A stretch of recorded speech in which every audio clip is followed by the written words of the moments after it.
मेरा सभी शिक्षा गुरु वर्गों तक चरणों में साष्टांग दंडवत प्रणाम करते हुए विशेष करके मेरा उपस्थित शिक्षा गुरु पूज्यपाद श्रील भक्तिवेदांत जनार्दन गोस्वामी महाराज श्रील गुरुजी के चरण कमलों में साष्टांग दंडवत प्रणाम करते हुए महाराज जी का निर्भेद कृपा के लिए प्रार्थना करता हूँ और सभी उपस्थित मेरा गुरु भाई गुरु बहन और सभी श्रोत्र वर्गों के चरणों में यथा योग्य साष्टांग प्रणाम सादर अभिनंदन। हरे कृष्ण। आज हम सबके लिए और पूरा दुनिया के लिए बहुत विशेष तिथि है और इस सिलसिले पे हम लोग ये उत्सव मना रहे हैं। तो इस विशेष तिथि का अवसर पर मैं मेरा गुरु भ्राता पूज्यपाद शशिकांत प्रभु जी से अनुरोध करता हूँ गुरु जी का चरण कमलों में अपना थोड़ा पुष्पांजलि अर्पित करें। हरे कृष्ण। हरे कृष्ण।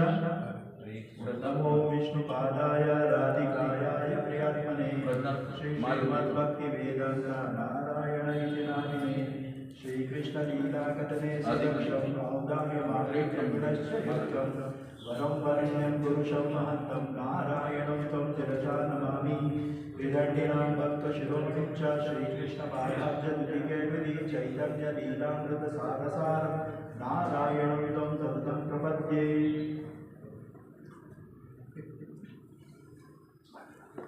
नमो महावदनाय कृष्ण प्रेम प्रदायते कृष्णाय कृष्ण चैतन्य नामिने गौरचते नमः। हे कृष्ण करुणा सिंधु दीनबंधो जगत्पते गोपेश गोपिका कांता राधा कांता नमोस्तुते। तप्त कांचन गौरांगी राधे वृंदावनेश्वरी वृषभानुसुते देवी प्रणमामि हरिप्रिये। ओम वृंदाय तुलसीदेव्याय प्रियाय केशवस्य च कृष्ण भक्ति प्रिय देवी सत्यवत्यै नमो नमः।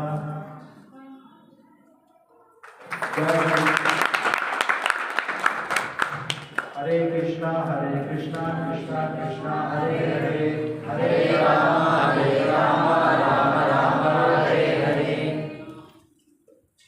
ಇವತ್ತು ತುಂಬಾ ವಿಶೇಷವಾದ ತಿಥಿ ಮತ್ತು ತುಂಬಾ ಪುಣ್ಯಕರವಾದ ದಿನ.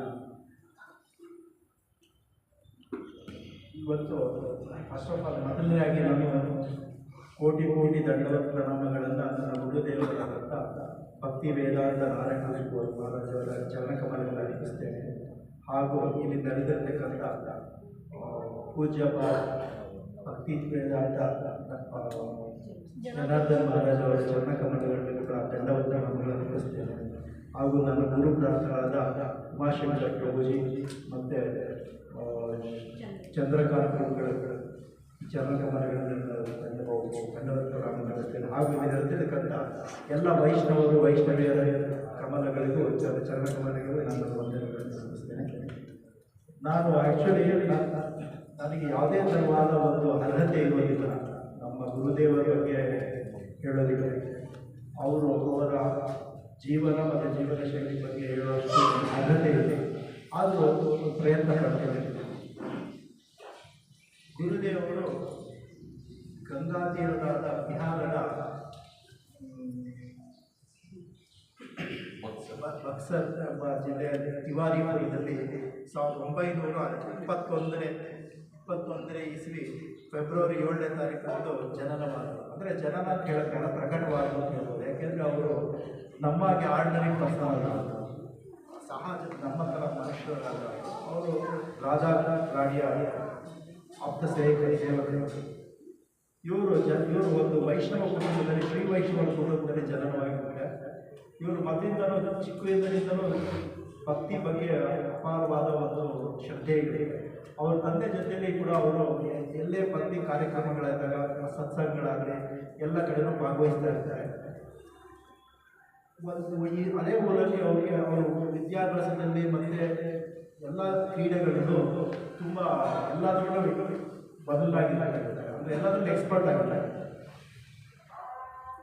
ಅವರ ಊರಿಗೆ ಒಬ್ಬರು ಭಕ್ತಿ ವೇದಾಂತ ಭಕ್ತಿ ಸಿದ್ಧಾಂತ ಸರಸ್ವತಿ ಠಾಕೂರ್ ಅವರ ಶಿಷ್ಯರಾದಂಥ ನರೋತ್ತಮ ನರೋತ್ತಮಾನಂದ ಬ್ರಹ್ಮಚಾರಿ. ನರೋತ್ತಮಾನಂದ ಬ್ರಹ್ಮಚಾರಿ ಅವರು ಬಂದು ಟೀಚಿಂಗ್ ಮಾಡ್ತಾ ಇರ್ತಾರೆ. ಇವರು ಗುರುಗಳು ಅವ್ರ ಹತ್ರ ಹೋಗಿ ಹರಿಕತೆ ಎಲ್ಲ ಕೇಳಿದಾಗ ಇವರು ತುಂಬ ಖುಷಿಯಾಗುತ್ತೆ. ಅಂದರೆ ಹೊಸ ಹೊಸ ವಿಷಯಗಳನ್ನ ತಿಳ್ಕೊಂಡಾಗಲ್ಲ. ಯಾರಿಗೆ ಸ್ಪಿರಿಚುವಲ್ ಆಗಿ ನಮಗೆಲ್ಲರಿಗೂ ಆಧ್ಯಾತ್ಮಿಕ ಇಷ್ಟ ಇದ್ದಾಗ ಬೇರೆ ಯಾರಾದ್ರು ಒಂದು ಆಧ್ಯಾತ್ಮಿಕ ವಿಷಯ ಹೇಳಿದಾಗ ನಮಗೆ ಒಂದು ಸ್ವಲ್ಪ ಏನಾದ್ರು ಎಕ್ಸ್ಟ್ರಾ ಹೇಳಿದಾಗ ತಿಳ್ಕೊಬೇಕು ಅಂತ ಆಸಕ್ತಿ ಜಾಸ್ತಿ. ಅದೇ ಥರ ಗುರುಗಳಿಗೂ ತುಂಬ ಆಸಕ್ತಿ ಬರುತ್ತೆ. ಗೌಡಿಯ ಸಂಪ್ರದಾಯ ತಿಳ್ಕೊಬೇಕು ಮಾಡಬೇಕು ಅಂತ ಅವ್ರ ಜೊತೆ ಒಡನಾಟ ಜಾಸ್ತಿ ಮಾಡ್ತಾರೆ. ಅವ್ರ ಬಗ್ಗೆ ಎಲ್ಲ ಗೌಡಿಯ ವೈಷ್ಣವ ಬಗ್ಗೆ ಎಲ್ಲ ತಿಳ್ಕೊತಾರೆ. ತಿಳ್ಕೊಂಡ್ಮೇಲೆ ಅವ್ರಿಗೆ ಒಂದು ಆಸಕ್ತಿ ಬೆಳೆಯುತ್ತೆ. ಅವರು ನಾನು ಗೌಡಿಯ ವೈಷ್ಣವ ಗೌಡಿ ಮಠಕ್ಕೆ ಬರಬೇಕು ಅಂತ. ಹಾಗೆ ಅವ್ರು ಮತ್ತೆ ಅದೇ ಟೈಮಲ್ಲಿ ಅವರು ಒಂದು ಪೊಲೀಸ್ ಹುದ್ದೆಯೂ ಇದೆ. ಪೊಲೀಸ್ ಹುದ್ದೆಯಲ್ಲಿ ಕೆಲಸ ಮಾಡ್ತಾ ಇರ್ತಾರೆ. ಒಂದು ಇವರು ಯಾವಾಗ ಜಪ ಎಲ್ಲ ಮಾಡಬೇಕು ಒಂದ್ಸಲ ಒಂದಿನ ಏನಾಗುತ್ತೆ, ಜಪ ಮಾಡಿಕೊಂಡೆ ಮನೇಲೇ ಇದ್ಬಿಡ್ತಾರೆ. ಅವ್ರಿಗೆ ಟೈಮ್ ಗೊತ್ತಾಗೋದಿಲ್ಲ. ಅದೇ ಟೈಮ್ ಅವ್ರಿಗೆ ಎಷ್ಟಂದರೆ ಬೆಳಗ್ಗೆ ಸಾಯಂಕಾಲದವರೆಗೂ ಮಾಡ್ತಾ ಇರ್ತಾರೆ. ಸಾಯಂಕಾಲದವರೆಗೂ ಜಪ ಮಾಡ್ತಾನೆ ಇರ್ತಾರೆ. ಸೊ ಸಾಯಂಕಾಲ ಆದಮೇಲೆ ಗಮನ ಬರ್ತಾರೆ, ಇವ್ರು ಆಫೀಸ್ಗೆ ಹೋಗಿಲ್ಲ ಅಂತ. ಸೊ ನೆಕ್ಸ್ಟ್ ಡೇ ಹೋದಾಗ ಅವ್ರಿಗೆ ಒಂದು ವಿಚಿತ್ರವಾದ ಒಂದು ವಿಷಯ ಗೊತ್ತಾಗುತ್ತೆ. ಏನಪ್ಪ ಅಂದರೆ ಅವತ್ತಿನ ದಿನ ಒಬ್ಬರು ಹೈಯರ್ ಆಫೀಸರು ಒಂದು ಹೈಯರ್ ಆಫೀಸರು ಇನ್ಸ್ಪೆಕ್ಷನ್ ಬಂದಿರ್ತಾರೆ ಆಫೀಸಿಗೆ. ಅವ್ರ ಆಫೀಸಿಗೆ ಬಂದು ಯಾವುದೋ ಒಂದು ಇಂಪಾರ್ಟೆಂಟ್ ಫೈಲ್ನ ಕೇಳಿರ್ತಾರೆ. ಆ ಫೈಲ್ ಸಿಕ್ಕಿರೋದು ಅಂಥದ್ದು ಫೈಲ್ನ ಸಿಕ್ಕಿ ತಂದುಕೊಡ್ತಾ ಇರ್ತಾರೆ. ಹೋದಾಗ ಅವ್ರ ಕೊಲೀಗ್ಸ್ ಎಲ್ಲ ಹೇಳ್ತಾರೆ, ಎಂತ ತುಂಬ ಅಪ್ರಿಷಿಯೇಟ್ ಮಾಡ್ತಾರೆ. ಯಾಕೆ ಅಂದರೆ ನಿಮಗೆ ಅವ್ರ ಫೈಲ್ ಬೇಕಾಗಿದೆ ಸಿಕ್ಸ್ಕೊಟ್ರೆ ಅಂತ ವೆಯ್ಟ್ ಮಾಡ್ತಾರೆ. ಅವಾಗ ಅವರಿಗೆ ಗುರುಗಳಿಗೆ ಒಂದು ಆಶ್ಚರ್ಯ ಆಗುತ್ತೆ, ಏನಿದೆ ಬಂದೇ ಬರಲ್ಲ ಆಧುನಿಕ ಇರ್ತಲ್ಲ ಅಂದ್ಬಿಟ್ಟು ಅವ್ರ ಕ್ರಿಶ್ಚಿಯನ್ಗಳ ಒಂಥರ ತುಂಬ ಅಪಾರವಾದ ಒಂದು ನಂಬಿಕೆ, ಒಂದು ವಿಶ್ವಾಸ ಬೆಳೆಯುತ್ತೆ. ಅವಾಗಲೇ ಡಿಸೈಡ್ ಮಾಡ್ತಾರೆ, ನಾನು ಇದ್ದು ಏನು ಪ್ರಯೋಜನ ಇಲ್ಲ, ನಾನು I have to go back to ಇದಕ್ಕೆ ಮಠಕ್ಕೆ ಬರಬೇಕು ಅಂತ ನವದ್ವೀಪಕ್ಕೆ ಬರಬೇಕು. ಸರಿ, ಅವ್ರ ಮನೆಯವರು ಹೇಳ್ದಾಗ ಒಂದು ದಿನ ಏನು ಮಾಡ್ತಾರೆ, ಮತ್ತು ಗುರುಗಳಿಗೂ ಹೇಳಲ್ಲ, ಮಠಕ್ಕೂ ಯಾರಿಗೂ ಇನ್ಫಾರ್ಮ್ ಮಾಡಲ್ಲ. ಇನ್ಫಾರ್ಮ್ ಮಾಡ್ದಲ್ಲೇ ಟ್ರೈನಲ್ಲಿ ಬಂದುಬಿಡ್ತಾರೆ. ನವದ್ವೀಪಗಳು ಬಂದಾಗ ಸುಮಾರು ರಾತ್ರಿ ಆಗಲಾಗಿದೆ, 12 ಗಂಟೆ ಆಗಿರುತ್ತೆ. ಆ ಟ್ರೈನ್ ಸ್ಟೇಷನ್ ಇದ್ದಾಗ ಯಾರೋ ಒಬ್ಬರು ಇವರು ಕೂಗ್ತಾ ಇರ್ತಾರೆ, ತಿವಾರಿಜಿ ಅಂತ. ಅವಾಗ ಇವ್ರಿಗೆ ಆಶ್ಚರ್ಯ ಆಗುತ್ತೆ, ಯಾರಪ್ಪ ಇದು ಅಂತ. ಅವಾಗ ಆ್ಯಕ್ಚುಲಿ ನಮ್ಮ ಭಕ್ತಿ ವೇದಾಂತ ವಾಮನ್ ಗೋಸ್ವಾಮಿ ಮಹಾರಾಜವರು ಸಜ್ಜನ್ ಸೇವಕ್ ಅಂತ ಅವ್ರ ಹೆಸರು ಇರ್ತದೆ, ಬ್ರಹ್ಮಚಾರಿ ಹೆಸರು. ಅವರು ಅಲ್ಲಿ ಬಂದು ಇವ್ರನ್ನ ರಿಸೀವ್ ಮಾಡ್ತಾರೆ. ಇವ್ರಿಗೆ ಆಶ್ಚರ್ಯ ಆಗುತ್ತೆ, ನಾನು ತಿವಾರಿ ಅಂತ ಇಂಟ್ರೊಡ್ಯೂಸ್ ಮಾಡ್ಕೊತಾರೆ. ಅವಾಗ ಕೇಳ್ತಾರೆ, ಏನು ಗೊತ್ತಾಯ್ತು ನಿಮಗೆ? ಅವಾಗ ಹೇಳ್ತಾರೆ, ನಮ್ಮ ಗುರುಗಳು ನಾನು ಕಳಿಸಿದ್ದಾರೆ ನಿಮ್ಮನ್ನು ರಿಸೀವ್ ಮಾಡೋದಕ್ಕೆ, ಸೊ ಬನ್ನಿ ನಿಮ್ಮ ಮಠಕ್ಕೆ ಹೋಗೋದು.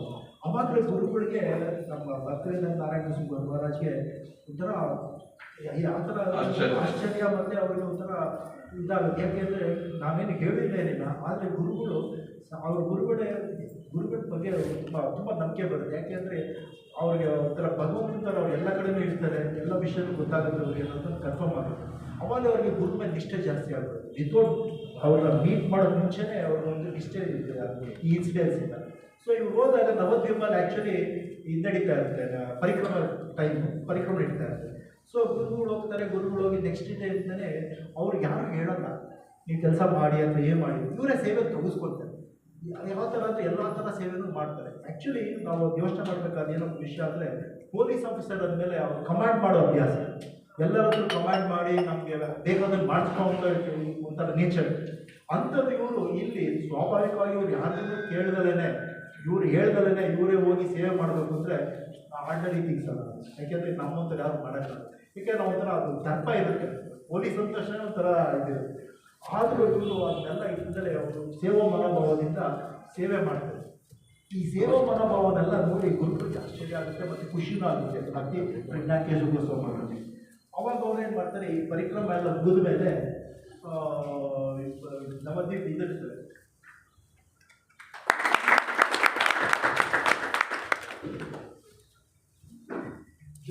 ಮಹಾಪ್ರಭು ಅವರ ಅಪಿಯರೆನ್ಸ್ ಡೇ ದಿವಸ ಅವರಿಗೆ ಹರೇ ಕೃಷ್ಣ ಮಂತ್ರ ಮತ್ತು ದೀಕ್ಷೆ ಎರಡೂ ಕೊಡ್ತಾರೆ. ಯಾಕೆ ಅಂದರೆ ಅವರ ಶ್ರದ್ಧೆ ಮನೋಭಾವ ಮತ್ತು ಅವ್ರ ಸೇವಾ ಮನೋಭಾವ ನೋಡಿ ಅವ್ರಿಗೆ ಗೊತ್ತಾಗುತ್ತೆ ಇವ್ರ ಬಗ್ಗೆ, ಗುರುಗಳ ಬಗ್ಗೆ ಎಷ್ಟು ಇವ್ರಿಗೆ ಆಸಕ್ತಿ ಇದೆ, ಎಷ್ಟು ಶ್ರದ್ಧೆ ಇದೆ ಅಂದ್ಬಿಟ್ಟು ಅವ್ರಿಗೆ ಎರಡನ್ನೂ ಕೊಡ್ತಾರೆ. ನಾವು ಗುರುಗಳು ಸೇವಾ ವೃತ್ತಿ ಹೇಗೆ ಶಿಷ್ಯರಾಗಿದ್ದಾಗಿದ್ದರೂ ಸೇವಾ ವೃತ್ತಿ ಹೇಗೆ ಮಾಡೋದು ಅನ್ನೋದೆಲ್ಲ ನೋಡಬೇಕು. ತುಂಬ ಆಶ್ಚರ್ಯಕರವಾಗಿದೆ. ಅವರೆಲ್ಲದರಲ್ಲೂ ಯಾರಿಗೂ ಏನು ಹೇಳಿಸ್ಕೊಂಡರೆ ಇದೆಲ್ಲ ಸೇವೆ ಮಾಡ್ತಾರೆ. ಅವಾಗ ಇವರೆಲ್ಲ ನೋಡ್ಬಿಟ್ಟಾದ್ಮೇಲೆ ಒಂದ್ಸಲಿ ಅವ್ರ ಗುರುದೇವ್ ಹೇಳ್ತಾರೆ, ಭಕ್ತಿ ಪ್ರಜ್ಞಾಕೋಶಕ್ಕೋಸ್ಕರ ಸನ್ಯಾಸ ಕೊಡಬೇಕು ಅಂತ ಭಕ್ತಿ ಇವ್ರಿಗೆ ಸಜ್ಜನ್ ಬ್ರಹ್ಮಚಾರಿ ಮತ್ತು ತಿರುಪುರ ಮಹಾರಾಜವ್ರಿಗೂ ಹೇಳ್ತೀನಿ. ಅವರಿಬ್ಬರು ಒಪ್ಪಲ್ಲ, ನಾವು ಇವಾಗಲೇ ಬೇಡ ಅಂತ ರಿಫ್ಯೂಸ್ ಮಾಡ್ತಾರೆ.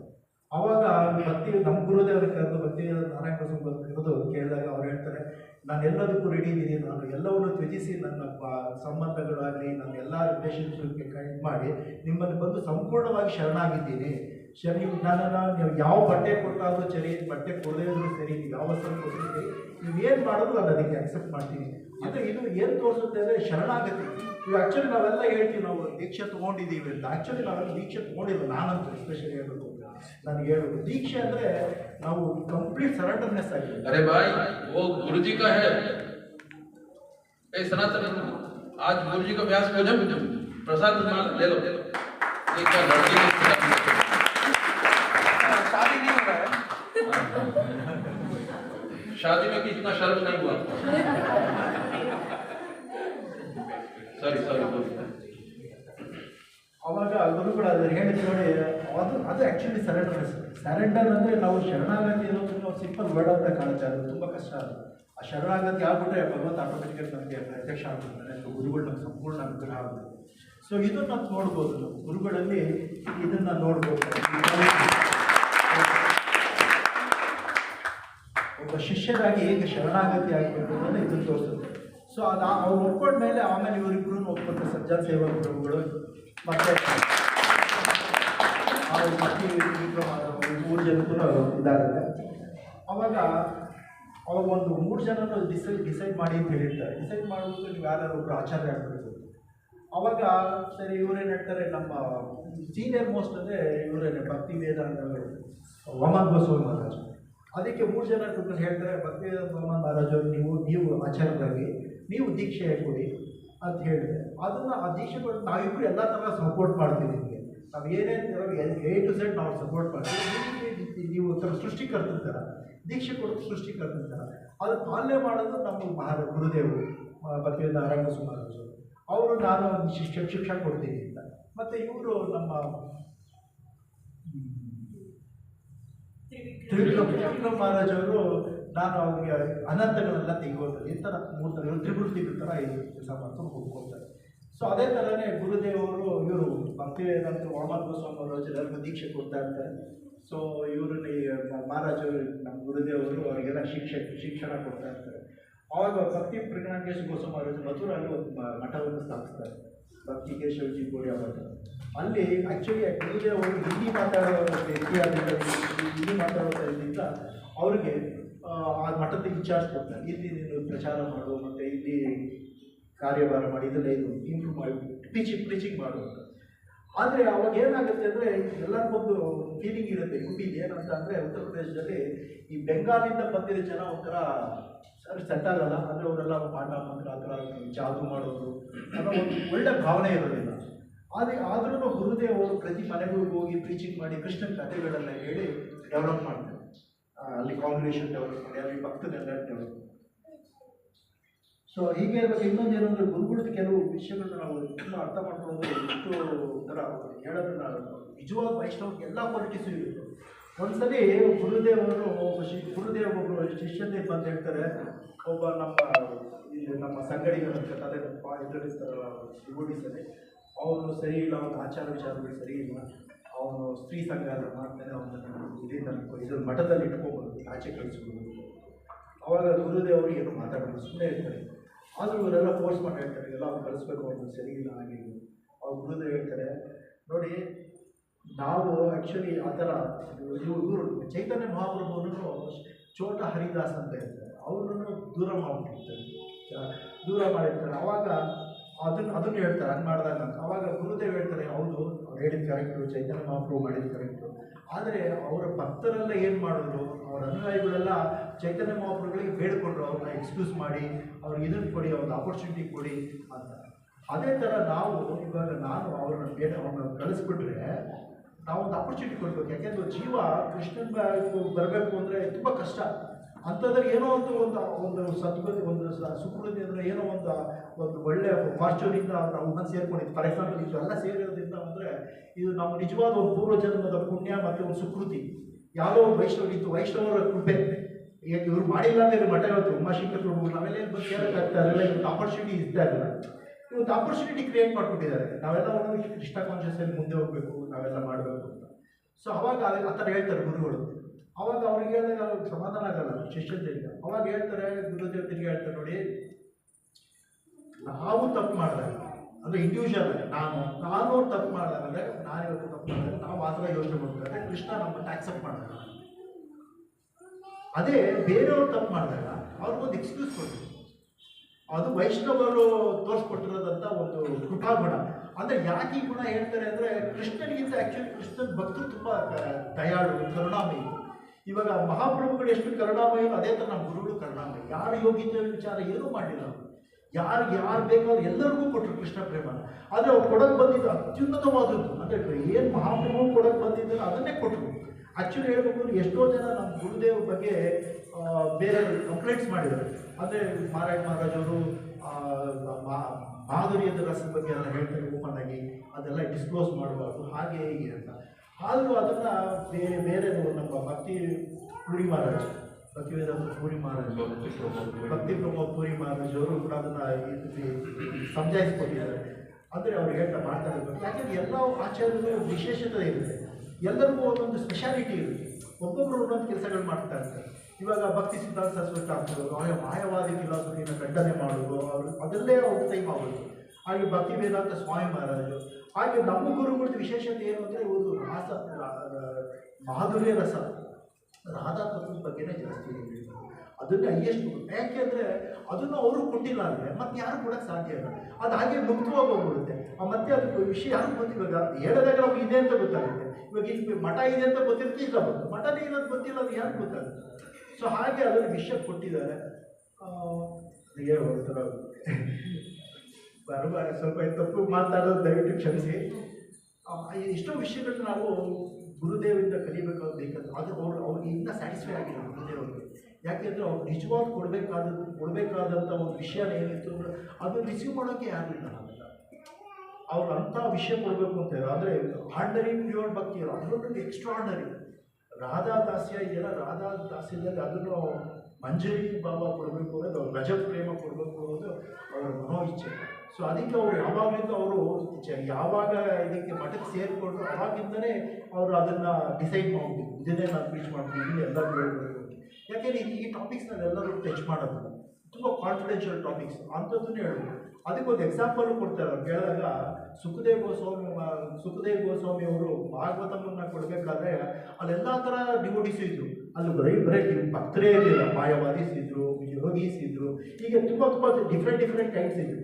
ಆದರೂ ಅಲ್ಲೆಲ್ಲ ವಿಷಯನೂ ಮಾತಾಡೋದು. ಸುಖದೇವ್ ಗೋಸ್ವಾಮಿ ಮಾತಾಡಬೇಕು, ಮಾಧುರ್ಯ ರಸು ಎಲ್ಲ ಮಾತಾಡೋದು. ಆದರೆ ಮುಕ್ತವಾಗಿತ್ತು, ಯಾರಿಗೆ ಏನು ಅಂಡರ್ಸ್ಟ್ಯಾಂಡ್ ಆಗಬೇಕು ಅದೇ ಆಗುತ್ತೆ. ಇವಾಗ ಯಾರ್ಯಾರು ಏನೇನು ಅರ್ಹತೆ ಇತ್ತು ಅದನ್ನು ಅವ್ರಿಗೆ ಕ್ಯಾಚಪ್ ಆಗುತ್ತೆ. ಎಲ್ಲರಿಗೂ ಕ್ಯಾಚ್ ಆಗುತ್ತೆ. ಎಲ್ಲರೂ ಅರ್ಜೆಂಟ್ ಡೈಜೆಸ್ಟ್ ಮಾಡ್ಕೊಳಕ್ಕಾಗಲ್ಲ. ಎಲ್ಲ ಈ ಫ್ಲೈಓವರ್ ತಲೆಯಿಂದ ಮೇಲೆ ಬರುತ್ತೆ ವಿಚಾರಗಳು ಮಾತಾಡೋದು.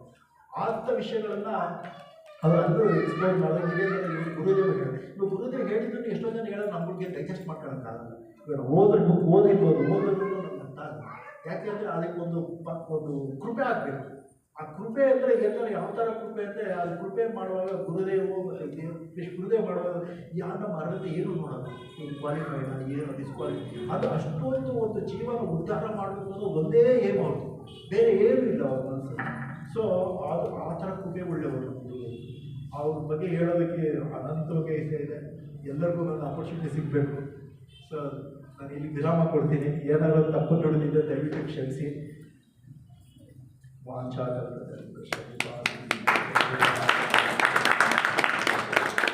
ಹರೇ ಕೃಷ್ಣ. ಶಶಿಕಾಂತ್ ಪ್ರಭು ಅವರು ಗುರುಗಳ ಬಗ್ಗೆ, ಅವರ ಪೂರ್ವಾಶ್ರಮದ ಬಗ್ಗೆ, ಯಾವ ರೀತಿ ಅವರು ಗುರುನಿಷ್ಠೆ ಅವರಲ್ಲಿ ಹರಿಕತೆ ಕೇಳ್ತಾ ಅವರು ಈ ಭಕ್ತಿಯ ಪಂಥಕ್ಕೆ ಬಂದರು ಅಂತ ತಿಳಿಸ್ಕೊಟ್ರು. ತುಂಬ ಅದ್ಭುತವಾಗಿ, ತುಂಬ ಚೆನ್ನಾಗಿತ್ತು. ಮತ್ತೆ ಈಗ आज हमारा बीच में हम लोग हर साल ये हमारा गुरु जी का व्यास पूजा मना देते हैं।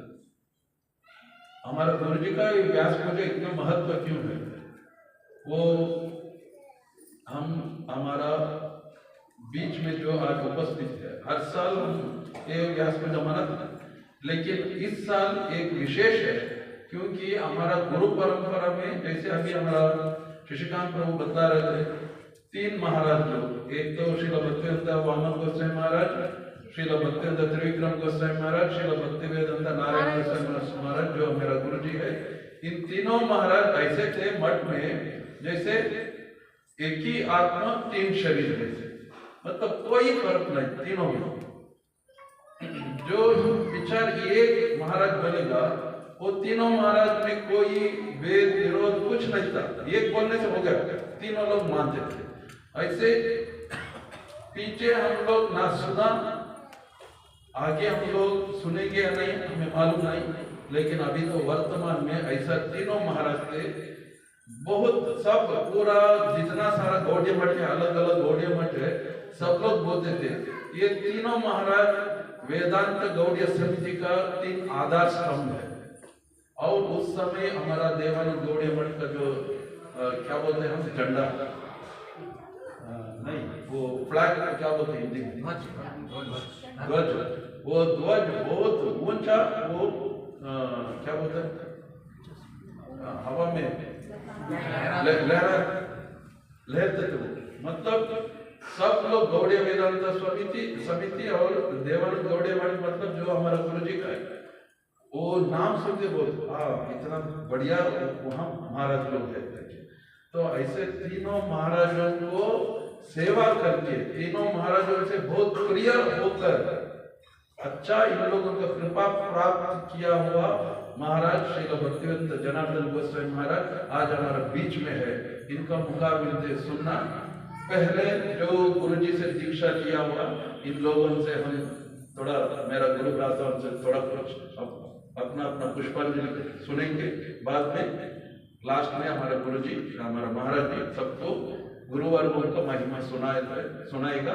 कृपा करके आप सब लोग शांति से और आराम से बैठे। कोई फोन आ गया मुझे जाना है इधर टाइम होगा ऐसा कुछ नहीं। आज हम लोग बहुत जल्दी शुरू किया है, 12:30 बजे तक कथा शुरू हो गया, तो और एक घंटा में सब समाप्त हो जाएगा। कृपा करके सब लोग बैठे। अभी मैं मेरा गुरु भाई चंद्रकांत प्रभु से अनुरोध करता हूँ और थोड़ा अपना पुष्पांजलि करें। हरे कृष्णा। चक्षुरुन्मिलितं तस्मै श्री गुरुवे नमः। सर्वप्रथम मैं अपने गुरु पद्म श्री श्रीमती भक्तिवेदांत नारायण गोस्वामी के चरणों में अनंत कोटि दंडवत प्रणाम करता हूँ और उनकी अहित की कृपा का प्रार्थना वंदना करता हूँ। और पूज्यपाद श्रीमती भक्तिवेदांत जनार्दन गोस्वामी के चरणों में भी मैं दंडवत प्रणाम ज्ञापन करता हूँ। यहाँ उपस्थित मेरे गुरु भाई शशिकांत प्रभु और माँ शंकर प्रभु के चरणों में भी मेरा दंडवत प्रणाम। यहाँ उपस्थित सभी वैष्णवगण में यथा योग मेरा दंडवत प्रणाम। ಇವತ್ತಿನ ದಿನ ಬಂದ್ಬಿಟ್ಟು ಬಹಳ ಬಹಳ ಬಹಳ ಬಹಳ ಬಹಳ ವಿಶೇಷ. ನಾವು ಎಲ್ಲರೂ ಇದನ್ನು ಆಚರಣೆ ಮಾಡಿದಕ್ಕೆ ಬಂದಿರೋದು ಕಡೆ ಇಲ್ಲಿ ಸೇರಿರೋದು ಇವತ್ತು ಅದ್ಭುತವಾದ ಒಂದು ಏನೋ ನೀವು ಕನಸಲ್ಲಿ ಕೂಡ ನೀವು ನೆನೆಸ್ಕೊಳ್ಳೋಕ್ಕಾಗಲ್ಲ. ಇದರಿಂದ ಎಷ್ಟು ಸುಕೃತಿ ಇವತ್ತು ನಮಗೆ ಪಡೆಯುತ್ತೆ ಅಂತ. ಕಾರಣ ಏನು ಅಂತ ಹೇಳ್ತೀನಿ. ಕಾರಣ ಏನಂತ ಹೇಳಿದ್ರೆ, ಈ ಭೂಲೋಕದಿಂದ ಆ ವೈಕುಂಠದ ಮೇಲಿರುವಂಥ ಗೋಲೋಕ ಧಾಮ ಅಲ್ಲಿ ಏನಿದೆಯೋ ಇದು ಭಕ್ತಿ ರಕ್ಷಕ ಶ್ರೀಧರ ದೇವ ಸ್ವಾಮಿ ಮಹಾರಾಜ್ ಅಂತ ಹೇಳ್ತಾರೆ. ಏನ್ ಮಾಡ್ತಾರೆ, ಕಂಟಿನ್ಯೂಸ್ ಆಗಿ ಜನ ಟ್ರಾವೆಲ್ ಮಾಡ್ತಾ ಇರ್ತಾರೆ. ಎಲ್ಲಿಗೆ ಟ್ರಾವೆಲ್ ಮಾಡ್ತಾರೆ ಅಂತಂದ್ರೆ ಪ್ರೋಗ್ರೆಸ್ ಆಗ್ತಾ ಇರ್ತಾರೆ. ಜೀವಗಳು ಎಲ್ಲಿಗೆ ಪ್ರೋಗ್ರೆಸ್ ಆಗ್ತಾರ, ಈ ಭೂಲೋಕ ಈ ಮೃತ್ಯು ಲೋಕದಿಂದ ವೈಕುಂಠ ಗೋಲೋಕ ವೃಂದಾವನಕ್ಕೆ ಕಂಟಿನ್ಯೂಸ್ ಆಗಿ ಜನ ಬಂದ್ಬಿಟ್ಟು ಹೋಗ್ತಾ ಇರ್ತಾರೆ. ಇವ್ರನ್ನೆಲ್ಲ ಕರ್ಕೊಂಡು ಹೋಗ್ಲಿಕ್ಕೆ ಅಂತ ಹೇಳ್ಬಿಟ್ಟು ಈ ತರ ಟ್ರಾವೆಲರ್ಸ್ ಇರ್ತಾರೆ. ಇವರೆಲ್ಲ ಯಾರು, ಇಲ್ಲಿಂದ ಪ್ರಯಾಣ ಮಾಡುವಂತ ಜನಗಳೆಲ್ಲ ಯಾರು, ಇವರೆಲ್ಲ ಟ್ರಾವೆಲರ್ಸ್. ಇಲ್ಲಿಂದ ನಾವು ಡೆಲ್ಲಿಗೆ ಹೋಗ್ಬೇಕಂದ್ರೆ ಏನ್ ಹೇಳ್ತಾರೆ, ಇದು ನಾವು ಟ್ರಾವೆಲ್ ಮಾಡ್ತೀವಿ. ಈ ಟ್ರಾವೆಲರ್ಸ್ ನ ಕರ್ಕೊಂಡು ಹೋಗೋಕೆ ಒಂದು ಬಸ್ ಡ್ರೈವರ್ ಯಾವ ತರ ಇರ್ತಾರೆ, ಫ್ಲೈಟ್ ಇದ್ರೆ ಫ್ಲೈಟ್ ಅಲ್ಲಿ ಪೈಲಟ್ ಇರ್ತಾರೋ ಅದೇ ರೀತಿ ಬಂದ್ಬಿಟ್ಟು ಗುರುಗಳು. ಈ ಗುರುಗಳು ಏನಂದ್ರೆ ಭಗವಂತ ಸ್ವಯಂವಾಗಿ ಅವ್ರನ್ನ ಅಪಾಯಿಂಟ್ ಮಾಡಿರ್ತಾನೆ ಇಂಥ ಗುರುಗಳನ್ನ. ಏನಕ್ಕೆ, ಇಲ್ಲಿ ಭೂಲೋಕದಿಂದ ಜನ ಯಾರ್ಯಾರು ಟೈಮ್ ಬಂದಾಗ ಅವರು ಸಡನ್ ಆಗಿ ಕ್ಯಾಚ್ ಮಾಡ್ಕೊಂಡು ಬಂದಾಗ ಅವರನ್ನ ಟ್ರಾನ್ಸ್ಪೋರ್ಟ್ ಮಾಡೋದಕ್ಕೆ ಅಂತ ಹೇಳ್ಬಿಟ್ಟು ಅವರು ಟ್ರಾವೆಲ್ ಮಾಡ್ತಾ ಇರ್ತಾರ. ಎಲ್ಲಿಂದ ಎಲ್ಲಿಗೆ? ಡೈರೆಕ್ಟ್ ಇಲ್ಲಿಂದ ಈ ಮೃತ್ಯುಲೋಕದಿಂದ ಭೂಲೋಕನ ವಾಪಸ್ ಬರ್ತಾರೆ, ತಿರ್ಗಾ ಹೋಗ್ತಾ ಇರ್ತಾರೆ. ಅದಕ್ಕೆ ಈ ಒಂದು ಗುರುಗಳದು ಏನಂದ್ರೆ ಆವಿರ್ಭಾವ ತಿಥಿ ಆಮೇಲೆ ತಿರೋಭಾವ ತಿಥಿ ಎಲ್ಲ ಏನಿದೆಯೋ ಎರಡೂನು ಇದು ನಾವು ಯಾವತ್ತೂ ಗುರುಗಳಿಗೆ ನಮ್ಮ ಗುರುಗಳು ಸತ್ತೋದ್ರು ಅಂತ ಯಾರು ಹೇಳಲ್ಲ. ಅರ್ಥ ಮಾಡ್ಕೊಳ್ಳಿ ಇಂಪಾರ್ಟೆಂಟ್ ಆಗಿ. ಇವರೆಲ್ಲ ಪ್ರಕಟವಾಗೋದು ಯಾರನ್ನ? ಇವ್ರನ್ನ ಭಗವಂತನೇ ಇವರನ್ನ ಸ್ವಯಂ ಆಗಿ ಅಪಾಯಿಂಟ್ ಮಾಡೋದು, ಪ್ರಕಟವಾಗೋದು. ಇನ್ನೊಂದು ವಿಶೇಷವಾಗಿರುವಂಥದ್ದು ಏನಂತ ಹೇಳಿದ್ರೆ, ಇಲ್ಲಿ ನಾವು ಈ ಮೃತ್ಯು ಲೋಕದಲ್ಲಿ ಇಲ್ಲೆಲ್ಲ ನೋಡ್ತೀವಿ, ನಮ್ಗೆ ನಮ್ಮ ಮಕ್ಕಳು, ನಮ್ಗೆ ನಮ್ಮ ಅಪ್ಪ, ನಮ್ಮ ಇವ್ರ ಮೇಲೆ ಎಲ್ಲರ ಮೇಲೂ ಜಡ ಸಂಬಂಧಿ, ದೇಹಕ್ಕೆ ಪಟ್ಟುವಂತ ಸಂಬಂಧಿ ಎಷ್ಟು ಜನ ಇದೆಯೋ ಇವ್ರ ಮೇಲೆಲ್ಲ ನಮ್ಗೆ ಯಾವ ರೀತಿ ಅಂತ ಹೇಳಿದ್ರೆ ಬಹಳ ಪ್ರೀತಿ ಇರುತ್ತೆ. ಹೌದೋ ಅಲ್ವೋ? ಎಲ್ಲರೂ ನಮ್ಮ ಮಕ್ಕಳು, ನಮ್ಮ ಮಗು ಚೆನ್ನಾಗಿ ಅವನು ಇತ್ತಂದ್ರೆ ಅವ್ರ ಅಪ್ಪನಿಗೆ ಖುಷಿ ಕೊಡ್ತಾನ, ಇಲ್ಲೇ ಆಗುತ್ತೆ. ಅದೇ ರೀತಿ ನಮ್ಮ ಅಪ್ಪ ಅಮ್ಮನೂ ನಮ್ಗೆಲ್ಲ ಸಾಕಿರ್ತಾರೆ, ಎಲ್ಲ ಮಾಡಿರ್ತಾರ. ಅರ್ಥ ಆಯ್ತಾ? ಅದು ಟೈಮ್ ಆದಾಗ ಏನಾಗುತ್ತೆ ಅಂತ, ಇದು ಮೃತ್ಯುಲೋಕ, ಇಲ್ಲಿ ಟೈಮ್ ಬಹಳ ಕಮ್ಮಿ ಇರೋದು ಮನುಷ್ಯನಿಗೆ. ಕಲಿಯುಗದಲ್ಲಿ ಜನ ಬಂದ್ಬಿಟ್ಟು ಬಹಳ ಕಮ್ಮಿ ಆಯ್ಸು, ಪ್ಲಸ್ ಬಹಳ ಅನ್ಲಕ್ಕಿ ಅವರು ಒಂದು. ಆಮೇಲೆ ಇನ್ನೊಂದು ಏನಂದ್ರೆ ಕಲಿಯುಗದ ಜನಗಳಿಗೆ ಏನಂದ್ರೆ ಬಹಳ ಕ್ವಾರಲ್ಸಮ್ ನೇಚರು. ಒಂದ್ ಸ್ವಲ್ಪ ಆಯ್ತು ಅಂದ್ರೆ ಜಗಳಕ್ಕೆ ನಿಂತ್ಕೊಂತಾರೆ ಎಲ್ಲರೂ. ಈ ತರ ಕಲಿಯುಗದ ನೇಚರು. ಸೊ ಏಜ್ ಕಮ್ಮಿ. ಸೊ ಯುಗ ಧರ್ಮ ಬಂದ್ಬಿಟ್ಟು ಏನು, ಹರೇ ಕೃಷ್ಣ ಮಹಾಮಂತ್ರನೇ ಈ ಯುಗ ಧರ್ಮ. ಸೊ ಒಂದು ಈ ಟ್ರಾವೆಲ್ ಯಾರು ಮಾಡ್ತಾ ಇರ್ತಾರೋ ಅದನ್ನ ಕರ್ಕೊಂಡು ಹೋಗಕ್ಕೆ ಅಂತ ಆ ವೈಕುಂಠ ಲೋಕದಿಂದ ಆ ಭೂಲೋಕ ವೃಂದಾವನ ಭಗವಂತನೇ ಅಪಾಯಿಂಟ್ ಮಾಡೋದಂತ ಕಳಿಸುವಂತ ಗುರು ಒಂದು. ಅವರು ಬಂದಾಗ ಅದನ್ನ ಆವಿರ್ಭಾವ ಅಂತೀವಿ, ಹೋದಾಗ ತಿರೋಭಾವ ಅಂತ ಹೇಳ್ತೀವಿ. ಇಲ್ಲಿ ನಮ್ಮಲ್ಲಿ ಜಡ ಜಗತ್ತದಲ್ಲಿ ಯಾವ ನಮ್ಮ ಸಂಬಂಧ ಇರುತ್ತಲ್ಲೋ ಅದೆಲ್ಲ ಯಾವ ತರ ಅಂತ, ಅವರು ಇದ್ದಾಗ ನಮ್ಗೆ ಪ್ರೀತಿ ಹೆಚ್ಚಾಗಿರುತ್ತೆ, ಅವರು ತೀರ್ಕೊಂಡಾಗ ನಮ್ಗೆ ಪ್ರೀತಿ ಬರ್ತಾ ಬರ್ತಾ ಬರ್ತಾ ಬರ್ತಾ ಕಮ್ಮಿ ಆಗುತ್ತೆ. ಕಾರಣ ಏನಂತ ಹೇಳಿದ್ರೆ ಅದಕ್ಕೆ ಇದು ಜಡ ಅಂತಂದ್ರೆ ಈ ಮೆಟೀರಿಯಲ್ ಬಾಡಿ ಏನಿದೆಯೋ ಇದು ಟೈಮ್ ಬರ್ತಾ ಬರ್ತಾ ಏನಾಗುತ್ತೆ, ಅದು ಇಟ್ ವಿಲ್ ವ್ಯಾನಿಶ್, ಅದು ಹೊಟ್ಟೋಗ್ಬಿಡುತ್ತೆ. ಒಂದು ಅಪ್ಪ ಆಸ್ತಿನ ಬಿಟ್ಟು ಹೋಗ್ಬಿಡ್ಬೋದು ಒಬ್ಬ ಮಗನಿಗೆ, ಹೌದೋ ಅಲ್ವೋ? ಆಸ್ತಿನ ಬಿಟ್ಟು ಹೋಗ್ಬಿಡ್ಬೋದು. ಮಗ ಏನ್ ಮಾಡ್ತಾನ, ಅಕಸ್ಮಾತ್ ಬುದ್ಧಿವಂತ ಇತ್ತು ಅಂತ ಹೇಳಿದ್ರೆ ಅಪ್ಪ ಮತ್ತೆ ಬುದ್ಧಿವಂತ ಇದ್ರೆ ಅಪ್ಪನ್ಗಿಂತ ಜಾಸ್ತಿ ಆಸ್ತಿ ಸಂಪಾದನೆ ಮಾಡ್ತಾನೆ. ಅವಾಗ ಅಪ್ಪ ಹೋಗಿ ಸ್ವಲ್ಪ ದಿನ ಅಪ್ಪ ಏನ್ ಮಾಡ್ದ, ನಾನ್ ಜಾಸ್ತಿ ಮಾಡಿದೆ ಅಂತ ಮಗನ್ಗೆ ಅಂತ ಬಂದ್ರೆ, ಅಕಸ್ಮಾತ್ ಮಗ ಏನಾದ್ರು ಉಚ್ಚ ಇದೆ ಕಳ್ಕೊಂಡ್ಬಿಟ್ರೆ ದುಡ್ಡ ಅಂತಂದ್ರೆ ಅಯ್ಯೋ ನಮ್ಮಪ್ಪ ನನ್ಗೆ ಏನು ಕೊಟ್ಟಿಲ್ಲ ಅಂತ ಹೇಳ್ತಾರೆ. ಈ ರಿಲೇಶನ್ಶಿಪ್ ಎಷ್ಟು ದಿನ ಇರುತ್ತೆ ಅಂತ ಹೇಳಿದ್ರೆ ಇದು ಬರ್ತಾ ಯಾರು ಸತ್ತೋದ್ರೆ ಸತ್ತೋಗ ದಿನ ಅಂತೂ ಅಯ್ಯೋ ಅಪ್ಪ ಅಮ್ಮ ನಿಂತ್ಕೊಳ್ಳೋಕ್ ಆಗಲ್ಲ, ಹಂಗಿರುತ್ತೆ. ಆಮೇಲೆ ಟೈಮ್ ಆಗ್ತಾ ಆಗ್ತಾ ಆಗ್ತಾ 1 ತಿಂಗಳು 2 ತಿಂಗಳು 3 ತಿಂಗಳು 1 ವರ್ಷ ಆಯ್ತು ಅಂದ್ರೆ ಬೈ ಗುಡ್ ಬೈ, 1 ವರ್ಷದ ಕಾರ್ಯ ಆಗೋಯ್ತು ಅಂದ್ರೆ ಅಷ್ಟೇ ಡಮಾರಿ. ನಾವೇನ್ ಇಲ್ಲಿ ವಾಪಸ್ ನಾವು ಸೆಟ್ಲ್ ಆಗ್ಬಿಟ್ಟು ನಾವೇನ್ ಮಾಡ್ಬೇಕು, ನಮ್ಮ ಮನೆಯಲ್ಲಿ ನಮ್ಮ ತಾತ ಮುತ್ತ ಅಂತ ಎಲ್ಲಾರು ಕೊಟ್ಟರು ಮನೆಯಲ್ಲಿ ಹಾಕಿರ್ತಾರ. ನಮ್ಗೇನಂದ್ರೆ ನಾವಿರ್ತೀವಿ, ಅವರೆಲ್ಲ ಹೊರಟೋದ್ರು ಅಂತಾನೆ ನಮ್ಗೆ ಅಂತ ಅನ್ಸೋದು.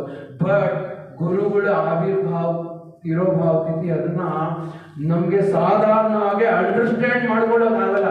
ಏನಕ್ಕೆ ಅಂಡರ್ಸ್ಟ್ಯಾಂಡ್ ಮಾಡ್ಕೊಳಕ್ ಆಗಲ್ಲ ಅಂತ ಹೇಳಿದ್ರೆ ಅವ್ರು ಇದ್ದಾಗ ನಮ್ಗೆ ಇದ್ರದ್ದು ಮಹತ್ವ ಒಂಚೂರು ಗೊತ್ತಾಗಲ್ಲ. ಇದು ಪ್ರಾಕ್ಟಿಕಲ್ ಆಗಿ ನಾನು ಹೇಳ್ತಿರೋದು.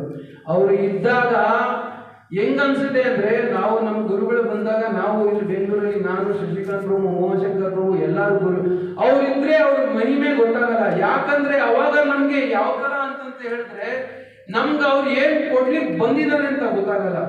ಬಟ್ ಅವ್ರಿಗಿಂದ ಡಿಸಪಿಯರ್, ನಮ್ಮ ಕಣ್ಣೆದುರುಗಡೆಯಿಂದ ಡಿಸಪಿಯರ್ ಆದಾಗ ಏನಾಗುತ್ತೆ ಅಂದ್ರೆ ಆ ವೈಷ್ಣವಗಳಿಂದ ಅದೆಲ್ಲ ಕೇಳಿ ನಮ್ಗೆ ಗುರು ಮೇಲೆ ಪ್ರೀತಿ ಹೆಚ್ಚಾಗಿ ಹೆಚ್ಚಾಗಿ ಹೆಚ್ಚಾಗಿ ಅವರ ಅವರು ಏನೇನು ಉಪದೇಶಗಳಿರ್ತೋ ಅದನ್ನೆಲ್ಲ ನಾವು ಇನ್ನೂ ಮಾಡಬೇಕು, ಇನ್ನೂ ಕೇಳಬೇಕು, ಇನ್ನೂ ಕೇಳಬೇಕು, ಇನ್ನೂ ಕೇಳಬೇಕು.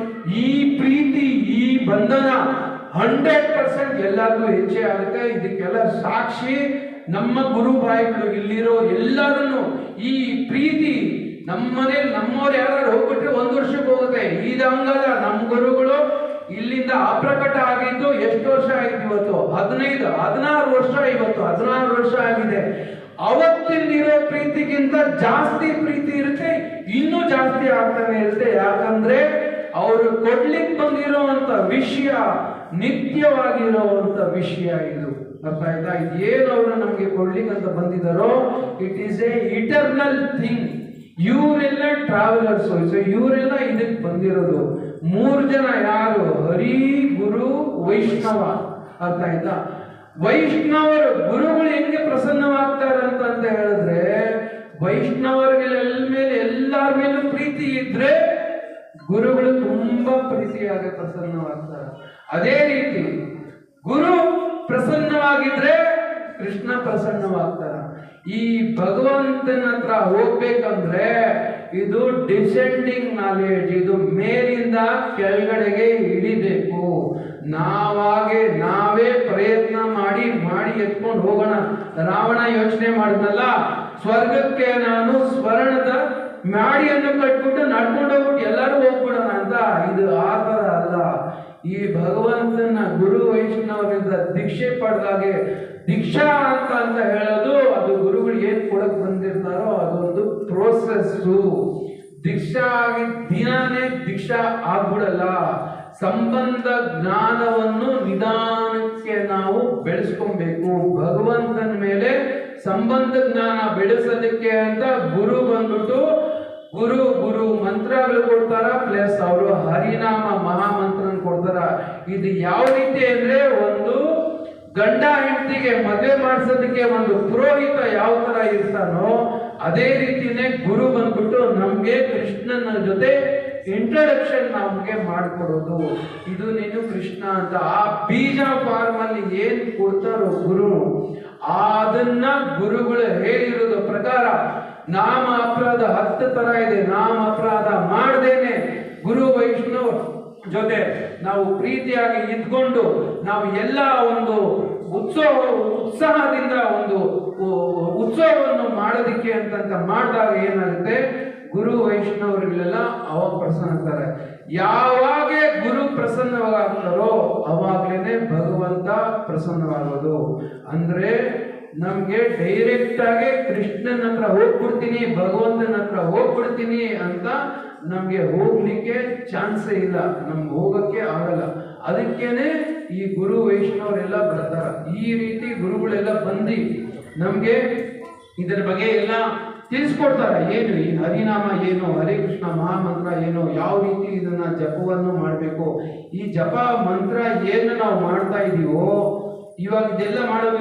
ಎಕ್ಸಾಂಪಲ್ ಹೇಳ್ತೀನಿ, ಸಂಬಂಧ ನಮ್ಗೆ ಇವಾಗೆಲ್ಲ ಏನಾಗ್ತಿದೆ ಅಂದ್ರೆ, ಈ ಜಪ ಮಾಡೋದ್ರಿಂದ ನಾವು ನಮ್ಮ ಸುಕೃತಿಯನ್ನು ಇವಾಗ ಹೆಚ್ಚಿಗೆ ಮಾಡ್ಕೊತಾ ಇದ್ದೀವಿ ಹೊರತು ಇನ್ನು ನನಗೆ ಭಕ್ತಿ ಸ್ಟಾರ್ಟ್ ಆಗಿಲ್ಲ. ನಮ್ಗೆ ಯಾವಾಗೂ ಭಕ್ತಿ ಏನಕ್ಕೆ ಸ್ಟಾರ್ಟ್ ಆಗಿಲ್ಲ ಅಂದ್ರೆ, ಇನ್ನು ಸಂಬಂಧ ಜ್ಞಾನ ಆಗಿಲ್ಲ. ಯಾರಿಗಾರು ಒಂದು ಮದುವೆ ಆಗಿದ ತಕ್ಷಣ ಮದುವೆಗೆ ಏನಾಗುತ್ತೆ, ಒಂದು ಪುರೋಹಿತ ಹೇಳಿದ ತಕ್ಷಣನೇ ಮ್ಯಾರಿಡ್ ಅಂತ ಹೇಳಿದ ತಕ್ಷಣನೇ ಇನ್ನು ಸಂಬಂಧ ಜ್ಞಾನ ಬರಲ್ಲ.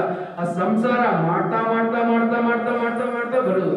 ಅದೇ ರೀತಿಯಲ್ಲೇನೆ ಗುರುಗಳು ಕೊಟ್ಟಿರೋ ಅಂತ ಗುರು ಮಂತ್ರ ಏನಿದೆಯೋ ಅದ್ರ ಮೇಲೆ ಶ್ರದ್ಧೆಯಿಂದ ಗುರುಗಳು ಹೇಳಿರೋ ತರ, ಪ್ಲಸ್ ಅವ್ರು ಕೊಟ್ಟಿರೋ ಜಪಮಾಲೆಯಿಂದ ಮಾಡೋ ತರ, ಅವಾಗಲೇ ನಮ್ಗೆ ಅದನ್ನ ಭಗವಂತನ ಪಡ್ಲಿಕ್ಕೆ ಸಾಧ್ಯ. ಒಂದು ಸಿಂಪಲ್ ವೇ ಹೇಳ್ತೀನಿ, ಒಂದು ಎಕ್ಸಾಂಪಲ್, ಒಂದು 2 ನಿಮಿಷ, ಆಮೇಲೆ ಬೇರೆಯವರು ಮಾತಾಡೋರು ಇದಾರೆ, ಕ್ಲೋಸ್ ಮಾಡ್ತೀನಿ. ಸೊ ಇವಾಗ ಒಂದು ಮನೆಯಲ್ಲಿ ಒಂದು ಕೆಲಸದವಳು ಬರ್ತಾಳ, ಕೆಲಸದವಳು ಬಂದ್ಬಿಟ್ಟು ಒಂದು ಕೆಲಸ ಮಾಡ್ತಾಳ, ಹೌದು ಅಲ್ವೋ? ಎಲ್ಲರೂ ಮನೆಗೆ ಬರ್ತಾಳ, 1 hour ಮಾಡ್ತಾಳ, 1.5 hour ಕೆಲಸ ಮಾಡ್ತಾಳ, ಕೆಲಸ ಮಾಡ್ಬಿಟ್ಟು ಹೋಗ್ತಾಳ. ಅದೇ ರೀತಿಯಲ್ಲಿ ಮನೆಯಲ್ಲಿ ಹೆಂಡತಿ ಆಗಿರೋಳು ಕೆಲಸ ಮಾಡ್ತಾಳ. ಡಿಫ್ರೆನ್ಸ್ ಏನು? ಮನೆಯಲ್ಲಿ ಕೆಲಸ ಮಾಡ್ತಾಳಲ್ಲ ಅವಳು, ಇಲ್ಲಿ ಮನೆ ನಂದು ಅಂತ ಹೇಳ್ಬಿಟ್ಟು ಕೆಲಸ ಮಾಡ್ತಾಳ. ಅದ್ರ ಡಿಫ್ರೆನ್ಸ್ ಏನು? ಕೆಲಸ ಮಾಡೋರಿಗೆ ನಾವು ಸಂಬಳ ಕೊಡ್ತೀವಿ, ಸೊ ಅಲ್ಲಿಗೆ ಆ ಸಂಬಂಧ ಕ್ಲೋಸ್ ಆಗುತ್ತೆ. ಮನೆ ಯಜಮಾನಿ ಆದವಳು ಏನಂತ ಹೇಳಿದ್ರೆ, ಇದು ನನ್ನ ಮನೆ ಅಂತ ಹೇಳ್ಬಿಟ್ಟು ಅದನ್ನ ಅವಳು ಯಾವ ರೀತಿ ಅವಳಿಗೆ 1 hour ಆಗಲಿ 2 hour ಆಗಲಿ ದಿನ ಎಲ್ಲ ಹೋಗ್ತಾ ಇದ್ದವ್ರು ಅವಳಿಗೆ ಟೈಮ್ ಬಂದಲ್ಲ. ಏನಕ್ಕೆ ಆ ಥರ ಮಾಡೋದಂದ್ರೆ, ಆ ಮನೆ ಜೊತೆ, ಆ ಗಂಡನ ಜೊತೆ, ಆ ಮಕ್ಕಳ ಜೊತೆ ಆ ಸಂಬಂಧವನ್ನು ಬೆಳೆದಿರುತ್ತೆ. ಈ ಸಂಬಂಧ ಬೆಳಿಬೇಕು. ಸೊ ಇದೇ ರೀತಿ ಗುರುಗಳು ಮಾಡಿರುವಂತ ಮಹಾಮಂತ್ರ ಏನಿದೆಯೋ, ಈ ಗುರುಗಳಿಂದ ಯಾವುದು ನಾವು ಪಡೆದಿರ್ತೀವೋ ಇದನ್ನ ಶ್ರದ್ಧೆಯಿಂದ ಮಾಡ್ತಾ ಮಾಡ್ತಾ ಮಾಡ್ತಾ ಮಾಡ್ತಾ ಅವಾಗ ನಮ್ಗೆ ಸಂಬಂಧ ಜ್ಞಾನವನ್ನು ಆಗುತ್ತೆ. ಆ ಸಂಬಂಧ ಜ್ಞಾನ ಇದ್ರೇನೆ ನಮ್ಗೆ ಹರೇ ಕೃಷ್ಣ ಮಹಾಮಂತ್ರ ನಮ್ಮ ಭಜನೆಯನ್ನು ಅವಾಗ ಸ್ಟಾರ್ಟ್ ಆಗುತ್ತೆ. ಸೊ ಇಂಥ ದಿನ ಗುರುಗಳು ಬಹಳ ಖುಷಿಯಾಗಿರ್ತಾರ. ಈ ದಿನ ಬಂದ್ಬಿಟ್ಟು ಅವರು ಸಾಕಷ್ಟು ಕೊಡ್ಲಿಕ್ಕೆ ಅಂತ ಬಂದಿದ್ದಾರ. ಸೊ ಎಲ್ಲಾರನ್ನು ಪ್ರಾರ್ಥನೆ ಮಾಡಿ ಆಮೇಲೆ ಏನಾದ್ರು ಒಂದು ಸ್ಟೆಪ್ ಮುಂದೆ ಪ್ರೋಗ್ರೆಸ್ ಆಗಕ್ಕೆ ಅಂದ್ಬಿಟ್ಟು ಇವತ್ತೊಂದು ಸಂಕಲ್ಪವನ್ನು ಮಾಡಿ ಅದನ್ನ ನಿಮ್ಮ ಗುರುಗಳಿಗೆ ಅದು ಸಂಕಲ್ಪ ಮಾಡಿ ಈ ತರ ಅವ್ರು ಬಂದಿರುವಂತ ಟ್ರಾವೆಲರ್ ನಾವು ಅವ್ರ ಜೊತೆ ಹೋಗ್ಬೇಕಂತ ಹೇಳಿದಾಗ ಆಟೋಮೆಟಿಕ್ ಆಗಿ ಗುರುಗಳು ಎಲ್ಲಾನು ತೋರಿಸ್ಕೊಳ್ತಾರೆ. ಇಷ್ಟು ಹೇಳಿ ನಾನು ಮುಗಿಸ್ತೇನೆ, ಸಮಯ ಜಾಸ್ತಿ ಇಲ್ಲ. ವಂಶಕಲ ಪ್ರತಿದಾನ ವೈಷ್ಣವೇ ನಮೋ ನಮಃ. ಹರೇ ಕೃಷ್ಣ. ಗುರುಗಳು ಯಾತಕ್ಕೆ ಬೇಕು ನಮ್ಗೆ ಜೀವನದಲ್ಲಿ, ಮತ್ತೆ ಅವರು ಯಾತಕ್ಕೆ ಬರ್ತಾರೆ, ಮತ್ತೆ ನಾವು ಯಾವ ರೀತಿ ವರ್ತಿಸ್ಬೇಕು, ನಮ್ಮ ಗುರುಗಳ ಸಂಬಂಧ ಯಾವ ರೀತಿ ಇರಬೇಕು ಅಂತ ತುಂಬಾ ಚೆನ್ನಾಗಿ ತಿಳಿಸ್ಕೊಟ್ರು ಪೂಜ್ಯ ಚಂದ್ರಕಾಂತ್ ಪ್ರಭುಗಳು. ಈಗ ಆಲ್ಮೋಸ್ಟ್ ನಾವು ಬೆಳಗ್ಗೆ 10:30ಗೆ ಶುರು ಮಾಡಿದ್ವಿ, ಇವತ್ತು 1:30ಗೆಲ್ಲ ಮುಗಿಸ್ಬೇಕಂತ ಅನ್ಕೊಂಡಿದ್ವಿ. ಆಲ್ರೆಡಿ 1 ಗಂಟೆ ಆಗ್ತಾ ಬರ್ತಾ ಇದೆ. ಸೊ ಮಹಾರಾಜರಿಂದ ಕೇಳಬೇಕು ನಾವು.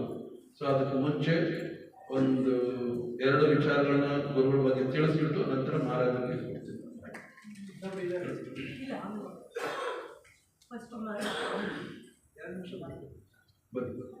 ಹರೇ ಕೃಷ್ಣ.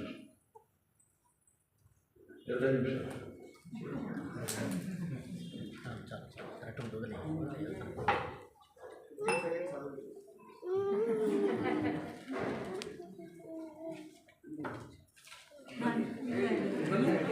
ಗುರುಗಳೇ ಡಿಸೈಡ್ ಪಾಯಿಂಟ್ಸ್ ಎಲ್ಲ ಹೃದಯದಿಂದ ಏನು ಬರ್ತಾ ಹೇಳಿ. ಇಲ್ಲ ಮಾತಾಜಿ ಬಹಳ ಮಾತಾಜಿ ಎವ್ರಿ ಡೇ 5 ಗಂಟೆಯಿಂದ 7 ಗಂಟೆಗೆ ಜಪ್ಪಕ್ಕೆ ಕೂತ್ಕೊಡ್ತಾರೆ. ಆರ್ಡಿನರಿ ಡ್ಯೂಟಿ ಅಲ್ಲ, ನಮ್ಮ ಗುರು ಬಹನವರು. ಅರ್ಥ ಆಯ್ತಾ? ಏನೇ ಸೂರ್ಯ ಈ ಕಡೆಯಿಂದ ತಪ್ಪುತ್ತೆ, ಅವ್ರು ಜಪ ಮಾಡೋದು ತಪ್ಪಲ್ಲ. ಅದೇ ನಿಷ್ಠ ಅಂತ ಹೇಳೋದು. ಓಂ ಅಜ್ಞಾನತಿಮಿರಾಂಧಸ್ಯ ಜ್ಞಾನಾಂಜನಶಲಾಕಯ ಚಕ್ಷುರುನ್ಮಿಲಿತಂ ಯೇನ ತಸ್ಮೈ ಶ್ರೀ ಗುರವೇ ನಮಃ. ಮೊದಲಿಗೆ ನಾನು ನನ್ನ ಗುರುಗಳಾದ ನಿತ್ಯಲೀಲಾ ಪ್ರವಿಷ್ಟ ಓಂ ವಿಷ್ಣುಪಾದ ಅಷ್ಟೋತ್ತರ ಶತಶಿಶಿಮಾನ್ ಭಕ್ತಿವೇದಾಂತ ನಾರಾಯಣ ಗೋಸ್ವಾಮಿ ಮಹಾರಾಜರ ಚರಣಕಮಲಗಳಿಗೆ ಅನಂತಾನಂತ ಸಾಷ್ಟಾಂಗ ಪ್ರಣಾಮಗಳನ್ನು ಅರ್ಪಿಸುತ್ತೇನೆ. ಹಾಗೂ ಇಲ್ಲಿಗೆ ಆಗಮಿಸಿರುವ ಪೂಜ್ಯಪಾದ ಜನಾರ್ದನ ಮಹಾರಾಜರಲ್ಲಿ ನನ್ನ ಸಾಷ್ಟಾಂಗ ಪ್ರಣಾಮಗಳು. ಹಾಗೂ ಇಲ್ಲಿ ನೆರೆದಿರುವ ಎಲ್ಲ ವೈಷ್ಣವರಿಗೆ ಯಥಾಯೋಗ್ಯ ಪ್ರಣಾಮಗಳನ್ನು ಅರ್ಪಿಸುತ್ತೇನೆ. ಈ ದಿವಸ ಬಹಳ ಪ್ರಾಮುಖ್ಯವಾದದ್ದು. ನನ್ನ ಗುರುಗಳ ಮಹಿಮೆಯನ್ನು ವರ್ಣಿಸಲು ನನಗೆ ಯಾವುದೇ ರೀತಿಯ ಅರ್ಹತೆ ಇಲ್ಲ. ಆದರೂ ನನ್ನ ಶಿಕ್ಷಾ ಗುರುಗಳು ಮತ್ತು ಹಿರಿಯ ವೈಷ್ಣವರಿಂದ ಏನು ಶ್ರವಣ ಮಾಡಿದ್ದೇನೆ ಅದನ್ನು ನಿಮ್ಮೊಂದಿಗೆ ಹಂಚಿಕೊಳ್ಳೋಕ್ಕೆ ಇಷ್ಟಪಡ್ತೇನೆ. ಮೊದಲಿಗೆ ನಾವು ಅರ್ಥ ಮಾಡ್ಕೊಳ್ಬೇಕಾದ್ರೆ ವಿಷಯ ಏನಂತಂದರೆ, ನಮ್ಮ ಗುರುಗಳಾಗಲಿ ಶ್ರೀಲ ಭಕ್ತಿವೇದಾಂತ ಸ್ವಾಮಿ ಪ್ರಭುಪಾದರಾಗಲಿ ಎಲ್ಲ ಗುರು ಪರಂಪರೆಯಲ್ಲಿ ಬಂದಿರೋ ಆಚಾರ್ಯರು ಈ ಜಗತ್ತಿಗೆ ಬರಬೇಕಾದ ಅವಶ್ಯಕತೆ ಇಲ್ಲ. ಯಾಕಂದರೆ ಅವರೆಲ್ಲರೂ ಭಗವಂತನ ನಿತ್ಯ ಲೀಲೆಯಲ್ಲಿ ಇರುವಂಥವರು. ಆದರೆ ಅವರು ಎಷ್ಟು ಕರುಣಾಮಯಿಗಳು ಅಂದರೆ, ನಮ್ಮಂತಹ ಬದ್ಧ ಜೀವಿಗಳನ್ನು ಈ ಭೂಮಿಯಲ್ಲಿ ನಮಗೋಸ್ಕರ ಅವರು ಪ್ರಕಟ ಆಗ್ತಾರೆ. ನಮ್ಮೊಂದಿಗೆ ಆಧ್ಯಾತ್ಮಿಕ ವಿಚಾರಗಳನ್ನು ತಿಳಿಸಿಕೊಡುವ ಸಲುವಾಗಿ ಅವರು ಇಲ್ಲಿ ಪ್ರಕಟ ಆಗ್ತಾರೆ. ಅಂದರೆ ಅವರು ಅಷ್ಟು ಕರುಣಾಮೂರ್ತಿಗಳು. ಹೇಗೆ ಒಬ್ಬ ತಾಯಿ ಮಗುವನ್ನು ಎಷ್ಟು ಕಣ್ಣಲ್ಲಿ ಕಣ್ಣು ಇಟ್ಕೊಂಡು ನೋಡ್ಕೊಳ್ತಾಳಲ್ವ, ಅದೇ ರೀತಿ ಗುರುಗಳು, ಅದೇ ರೀತಿ ನಾವೆಲ್ಲ ಅವ್ರ ಮಕ್ಕಳು. ಅವ್ರಿಗೆ ನಾವು ಯಾವಾಗಲೂ ಚಿರುಣನೆ ಆಗಿರಬೇಕು. ಯಾಕಂದರೆ ಅವರು ಭಗವಂತನ ನಿತ್ಯಲೀಲೆಯಲ್ಲಿದ್ದಾರೆ, ನಮಗೋಸ್ಕರ ಈ ಜಗತ್ತಿಗೆ ಬಂದಿದ್ದಾರೆ ಅಂದರೆ ನಾವು ಅವ್ರಿಗೆ ಎಷ್ಟು ಚಿರುಣನೆ ಆಗಿರಬೇಕು ಅಲ್ವಾ. ಇಲ್ಲಾಂದರೆ ಈ ಭವಸಾಗರದಲ್ಲೇ ನಾವು ಬಿದ್ದು ಒಳ್ಳಾಡ್ತಾ ಇರ್ತೀವಿ. ಅಂದರೆ ನಿಜವಾದ ಕರ್ತವ್ಯ ಆಗಲಿ, ನಿಜವಾದ ಧರ್ಮ ಆಗಲಿ ನಮಗೆ ಜೀವಿಗಳಾದ ಬದ್ಧ ಜೀವಿಗಳಾದ ನಮಗೆ ಗೊತ್ತಾಗೋದಿಲ್ಲ. ಅದನ್ನೆಲ್ಲ ತಿಳಿಸ್ಕೊಡೋರು ಯಾರು? ಗುರುಗಳು. ಸೊ ಅದಕ್ಕೆ ನಾವು ಈ ದಿವಸ ನಾವು ಗುರುಗಳಿಗೆ ಜೈಕಾರ ಹಾಕ್ತೀವಿ, ಗುರುದೇವ್ ತುಮ್ಹಾರಿ ಜೈ ಜಯೋ ಅಂತ. ಅಂದರೆ ಯಾಕೆ ಅವ್ರಿಗೆ ನಾವು ಜೈಕಾರ ಹಾಕ್ತೀವಿ ಅಂದರೆ ನಮ್ಮನ್ನ ಇಲ್ಲಿಂದ ಪಾರು ಮಾಡ್ತಾ ಇದ್ದಾರೆ. ಹೇಗೆ ನಮ್ಮ ಮತ್ತೆ ಇವಾಗ ಚಂದ್ರಕಾಂತ್ ಪ್ರಭು ಹೇಳ್ತಾ ಇದ್ರು, ಗುರುಗಳು ದೀಕ್ಷೆ ಕೊಡೋ ಸಮಯದಲ್ಲಿ ನಮ್ಮ ಮತ್ತೆ ಕೃಷ್ಣನ ಜೊತೆಗೆ ಸಂಬಂಧನ ಕಲ್ಪಿಸಿಕೊಡುತ್ತಾರೆ ಅವರು. ಯಾಕಂದರೆ ನಾವು ಡೈರೆಕ್ಟಾಗಿ ಕೃಷ್ಣನ ನಾವು ಮೀಟ್ ಮಾಡೋಕ್ಕಾಗಲ್ಲ, ಅಂದರೆ ನಾವು ಅವ್ರ ಜೊತೆಗೆ ಅಷ್ಟು ಸುಲಭವಾಗಿ ನಾವು ಮಾಡೋಕ್ಕಾಗಲ್ಲ. ಯಾಕಂದರೆ ಅವರು ಭಗವಂತ, ಅವರು ಪುರುಷೋತ್ತಮ ಅವರು. ಆದರೆ ಗುರುಗಳು ಎಷ್ಟು ಕರುಣಾಮಯಿಗಳು ಅಂದರೆ ನಮ್ಮಲ್ಲಿ ಅರ್ಹತೆ ಇಲ್ಲದೆ ಹೋಗಲಿ ಅವರು ನಮಗೆ ಭಗವಂತನೊಳಗೆ ಸಂಬಂಧನ ಸೇರಿಸ್ತಾರೆ. ಸೊ ಇದು ನಮಗೆ ತುಂಬ ಮುಖ್ಯವಾದ ವಿಷಯ. ಅದಕ್ಕೆ ನಾವು ಏನು ಹೇಳ್ತೀವಿ ಅಂದರೆ ಗುರುಗಳು ಯಾವಾಗಲೂ ಯಾವ ರೀತಿ ನಮಗೆ ಸಾಧನೆ ಮಾಡಬೇಕು ಅಂತ ಹೇಳ್ಕೊಡ್ತಾರೆ. ಅಂದರೆ ಪ್ರತಿ ದಿವಸ ನಾವು ಜಪ ಮಾಡೋದು, ಸತ್ಸಂಗ ಮಾಡೋದು, ಹರಿಕತೆ ಕೇಳಬೇಕು. ಮೇನ್ ಹರಿಕತೆ. ಈಗ ಯಾವುದೇ ಆಗಲಿ, ನಾವು ಮೊನ್ನೆ ಶ್ರೀರಂಗ ಯಾತ್ರೆಗೆ ಹೋಗಿ ಬಂದ್ವಿ, ಅಲ್ಲಿ ನಾವು ಹರಿಕತೆ ಶ್ರವಣ ಮಾಡಿ ಮಾಡಿ ಹೇಗಾಗ್ಬಿಟ್ಟಿತ್ತು ಅಂದರೆ ಇದೇ ನಮಗೆ ಒಂಥರ ಪ್ರಸಾದ ಬೇಕಿರಲಿಲ್ಲ ನಮಗೆ. ಅವತ್ತು ಬರೀ ಹರಿಕತೆಲೇ ನಮಗೆ ಎಲ್ಲನೂ ಇದಾಗ್ತಾ ಇತ್ತು. ನಮ್ಮ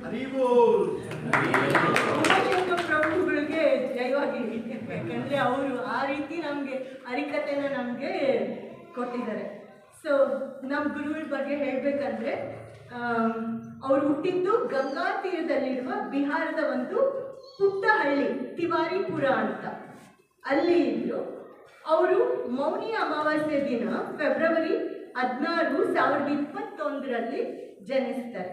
ಬಾಲ್ಯದಿಂದಲೂ ಸಹ ಇವ್ರಿಗೆ ಆಧ್ಯಾತ್ಮಿಕ ಕಡೆಗೆ ಆಕರ್ಷಿತರಾಗಿರ್ತಾರೆ. ಅಂದರೆ ಶ್ರೀಕೃಷ್ಣನ ನಾಮಸ್ಮರಣೆ ಮಾಡೋದು, ಭಜನೆ ಮಾಡೋದು ಎಲ್ಲ ಮಾಡ್ತಾ ಇರ್ತಾರೆ. ಪೂರ್ವಾಶ್ರಮದಲ್ಲಿ ನಾರಾಯಣ ತಿವಾರಿ ಎಂಬ ಹೆಸರಿನಿಂದ ಪೊಲೀಸ್ ಅಧಿಕಾರಿಯಾಗಿ ಸೇವೆ ಸಲ್ಲಿಸುತ್ತಿರ್ತಾರೆ. ಒಮ್ಮೆ ಗೌಡಿಯ ಮಠದ ಶಿಷ್ಯರು ಇವರ ಸ್ಥಳಕ್ಕೆ ಬರ್ತಾರೆ. ಬಂದು ಶ್ರೀ ಚೈತನ್ಯ ಮಹಾಪ್ರಭುಗಳ ಅಧ್ಯಾತ್ಮ ಸಿದ್ಧಾಂತವನ್ನು ಪ್ರವಚನ ಮಾಡ್ತಾರೆ. ಅವರ ಪ್ರವಚನಗಳನ್ನು ಕೇಳಿ ಶ್ರೀಕೃಷ್ಣನೆಡೆಗೆ ಅವರ ಮನಸ್ಸು ಸಂಪೂರ್ಣ ಆಕರ್ಷಣೆ ಆಗುತ್ತೆ. ಭೌತಿಕ ಜಗತ್ತಿನಲ್ಲಿ ಆಸಕ್ತಿ ಕಳೆದುಕೊಂಡು ಕೆಲಸ, ಕುಟುಂಬ, ಆಸ್ತಿ ಎಲ್ಲವನ್ನೂ ತ್ಯಜಿಸಿ ನವದ್ವೀಪ ಧಾಮದಲ್ಲಿರುವ ಶ್ರೀಲ ಭಕ್ತಿ ಪ್ರಜ್ಞಾನ ಕೇಶವ ಗೋಸ್ವಾಮಿ ಮಹಾರಾಜರಲ್ಲಿ ಬಂದು ಅವರ ಪಾದಗಳಿಗೆ ಶರಣಾಗ್ತಾರೆ. ಶ್ರೀ ಕೇಶವ ಮಹಾರಾಜರು ಇವರಲ್ಲಿನ ಶುದ್ಧ ಕೃಷ್ಣ ಪ್ರೇಮವನ್ನು ಕಂಡು ಇವರಿಗೆ ಹರಿನಾಮ ಮತ್ತು ಸನ್ಯಾಸ ದೀಕ್ಷೆಯನ್ನು ನೀಡ್ತಾರೆ. ಸನ್ಯಾಸ ಅವರಿಂದಲೇ ತಗೊಂಡಿದ್ದಾರೆ. ಇಲ್ಲಿಂದ 4ನೇ ಅವರು ಭಕ್ತಿ ಪ್ರಜ್ಞಾನ್ ಕೇಶವ ಗೋಸ್ವಾಮಿ ಮಹಾರಾಜ್. ಸೊ ಅವರಿಂದ ಸನ್ಯಾಸ ದೀಕ್ಷೆ ಪಡಿತಾರೆ. ಶ್ರೀಲ ನಾರಾಯಣ ಮಹಾರಾಜರು ತಮ್ಮ ಗುರುಗಳ ಆಶಯದಂತೆ ಶ್ರೀಲ ಭಕ್ತಿ ವಿನೋದ್ ಠಾಕೂರರು ಬಂಗಾಳಿಯಲ್ಲಿ ಬರೆದ ಜೈವ ಧರ್ಮ ಎಂಬ ಪುಸ್ತಕವನ್ನು ಹಿಂದಿಗೆ ಅನುವಾದ ಮಾಡಿದ್ದಾರೆ.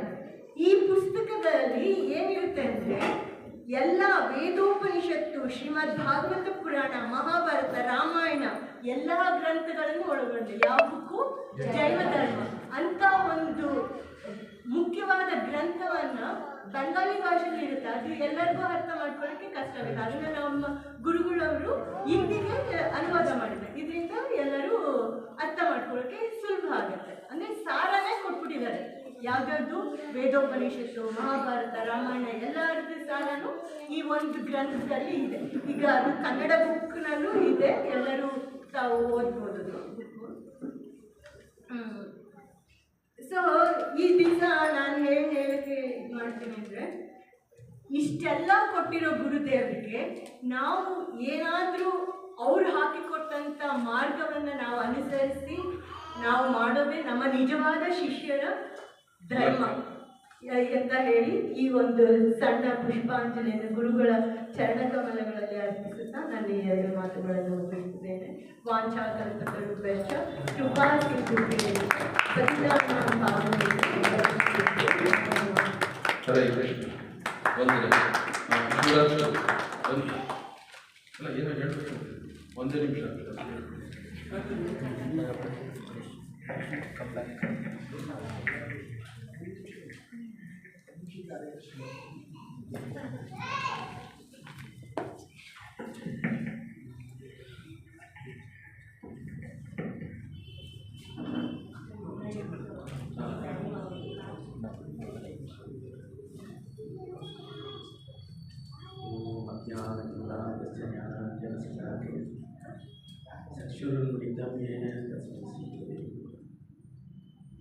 ಹೀಗಾಗಿ ನನ್ನ ಶಿಕ್ಷಕರು ಗುರು ಪರಂಪರೆ ಗುರುಗಳಿಗೆ ನನ್ನ ಹಂತಗಳು ಮತ್ತು ಇಲ್ಲಿ ಕುಳಿತಿರುವ ಶಿಕ್ಷಕರು ಮತ್ತು ಭಕ್ತರಿಗೆ ಪಾದಗಳನ್ನು ಇವತ್ತು ಏನು ವಿಷಯ ಅಂತ ಕೇಳಿದ್ರೆ ಗುರುಗಳದ್ದು ಆವಿರ್ಭಾವ ಅಂತ ಎಷ್ಟು ಗೊತ್ತಿದೆ ಅಂತ ನಾವು ಬಂದಿದ್ದೀವಿ ಅಂತ ಹೇಳ್ತೀವಿ. ಇದು ಎಲ್ಲರಿಗೂ ಗೊತ್ತಿದೆ, ಇಲ್ಲಿ ನಮ್ಗೆ ಗೊತ್ತಿರುವ ಸೀನಿಯರ್ ಡಿವೋಟೀಸ್ಗಳಿಗೂ ಗೊತ್ತಿದೆ. ಡೈಲಿ ಅವರು ಗುರು ಇಲ್ಲದೆ ಅವರು ಪ್ರಾಣನೇ ಇಲ್ಲ ಅಂತ ಇರ್ತಾರೆ. ಅವರು ಯಾವಾಗಲೂ ಕಷ್ಟನೇ.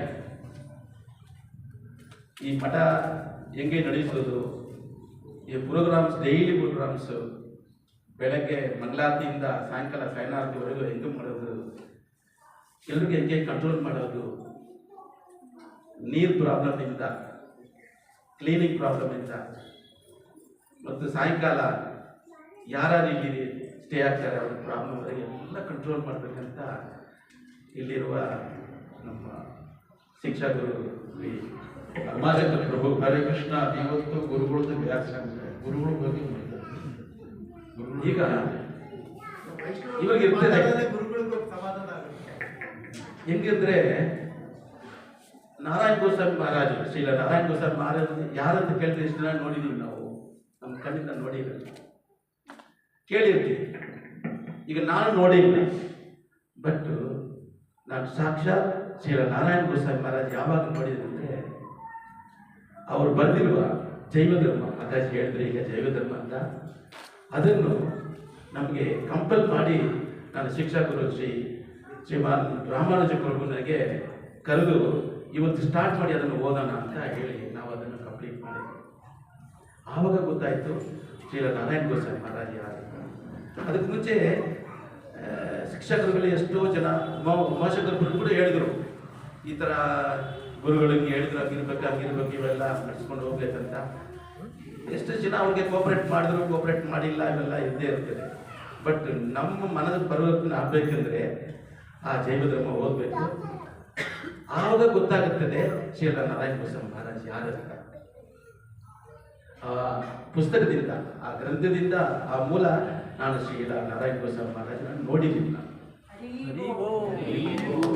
ನಿಜವಾಗ್ಲೂ ಬೇರೆ ಗ್ರಂಥ ಯಾವುದೇ ಇಲ್ಲ. ಬ್ರಜದಾಸ ಪ್ರಭು ಅಂತ ರಷ್ಯಾದಲ್ಲಿ ಒಬ್ಬ ಪ್ರಭು ರಷ್ಯಾದಲ್ಲಿ ಇದ್ದಾರೆ. ಅವರು ಮೊನ್ನೆ ಝೂಮಲ್ಲಿ ಆನ್ಲೈನಲ್ಲಿ ಒಂದು 1.5 ಗಂಟೆ ಪ್ರವಚನ ಕೊಟ್ಟರು. ಅವರು ಸ್ಟಾರ್ಟಿಂಗ್ ಫ್ರಮ್ ಜೈವಧರ್ಮದಿಂದ ಚೈತನ್ಯ ಮಹಾಪ್ರಭು ಚರಿತಾಮೃತವರೆಗೂ ಎಲ್ಲ ಜೈವಧರ್ಮದಲ್ಲಿ ಎಲ್ಲ ಆಗಿದೆ, ಎಲ್ಲ ಟೋಟಲಿ ಇಟ್ ಇಸ್ ಕಂಪ್ಲೀಟ್. ಅದನ್ನು ದಯವಿಟ್ಟು ಓದಬೇಕು. ಸಿಂಪ್ಲಿ ನಾವು ಅದನ್ನು ಪುಸ್ತಕ ತಗೊಂಡು ಓದುವುದಿಲ್ಲ. ಇಲ್ಲಿ ನಿಮಗೆ ಯಾರು ಶಿಕ್ಷಕರಿದ್ದಾರಲ್ವೋ ಅವರು ಕಾಲು ಇಟ್ಕೊಂಡು, ಈಗ ನಮಗೆ ಇಲ್ಲಿರೋ ಸಿಕ್ಕಿರೋದು ನಮ್ಮ ಉಮಾಶಂಕರ್ ಪ್ರಭು. ಇವೆಲ್ಲ ಯಾಕೆ ಗುರುಗಳಿಗೆ ನಾವು ಇದು ಮಾಡಿದ್ರೆ ಅವ್ರು ಖುಷಿ ಆಗ್ತಾರೆ ಅಂತ ಇಲ್ಲ. ಅದು ಎಲ್ಲಿ ಖುಷಿ ಆಗ್ತಾರೆ ಅಂದರೆ ನಾವು ಎಲ್ಲಿ ಇದು ಇಷ್ಟು ಪ್ರೋಗ್ರಾಮ್ ಎಲ್ಲ ಮಾಡಿ ಯಾರಿಗೋಸ್ಕರ, ಎಲ್ಲ ನಿಮಗೋಸ್ಕರ. ಇದರಲ್ಲಿ ಎಷ್ಟು ಜನ ನಾವು ದೀಕ್ಷೆ ತಗೊಂಡಿದೆಯೋ ಗೊತ್ತಿಲ್ಲ ನಮಗೆ. ಬಟ್ ತಾಯಿ ತಂದೆ ಎಲ್ರಿಗಿದ್ದಾರೆ. ನೆಕ್ಸ್ಟು ನಮ್ಮ ಜನ್ಮದಲ್ಲಿ ಲೈಫಲ್ಲಿ see in my age the third most important in your life is guru. My request and my please is to all the children, please ask your father mother, I want to take diksha or I want to have a ಶಿಕ್ಷಾ ಗುರು. ಇಲ್ಲಿ ಕರ್ಕೊಂಡು ಬಂದಿರುವ ತಾಯಿ ತಂದೆಯರಿಗೆ ನಿಮ್ಮ ಮಕ್ಕಳಿಗೆ ಹೇಳಿ, ನೀವು ಒಬ್ಬ ಗುರು ಬಗ್ಗೆ ಹೇಳಿ. ಇನ್ನೂ ತಿಳ್ಕೋಬೇಕಂದ್ರೆ ಶ್ರೀಮಾನ್ ಉಮಾಶಂಕರ್ ಗುರು ಇದ್ದಾರೆ, ಅವರಿಗೆಲ್ಲ ಗೊತ್ತಿದೆ, ಯಾರು ಕೇಳಕ್ಕೆ ಬರ್ತಾ ಇಲ್ಲ. ಅದರಿಂದ ಎಷ್ಟೋ ಶಿಕ್ಷಕರುಗಳು ಕೂತಿದ್ದಾರೆ, ಅವರೆಲ್ಲರೂ ಹೋಗಿ ಕೇಳಿ. My request all parents and children, search for your shiksha guru, know about spiritualism and guruvarga, then your life is complete.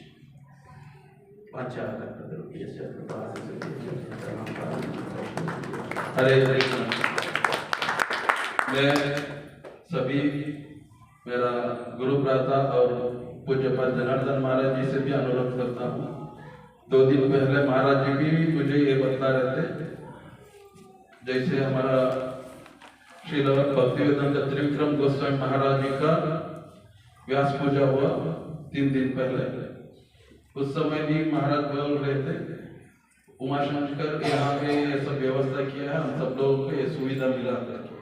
लेकिन मैं आप सबको, आज सब लोग उपस्थित है इसलिए सबको मैं हकीकत बता रहा हूँ।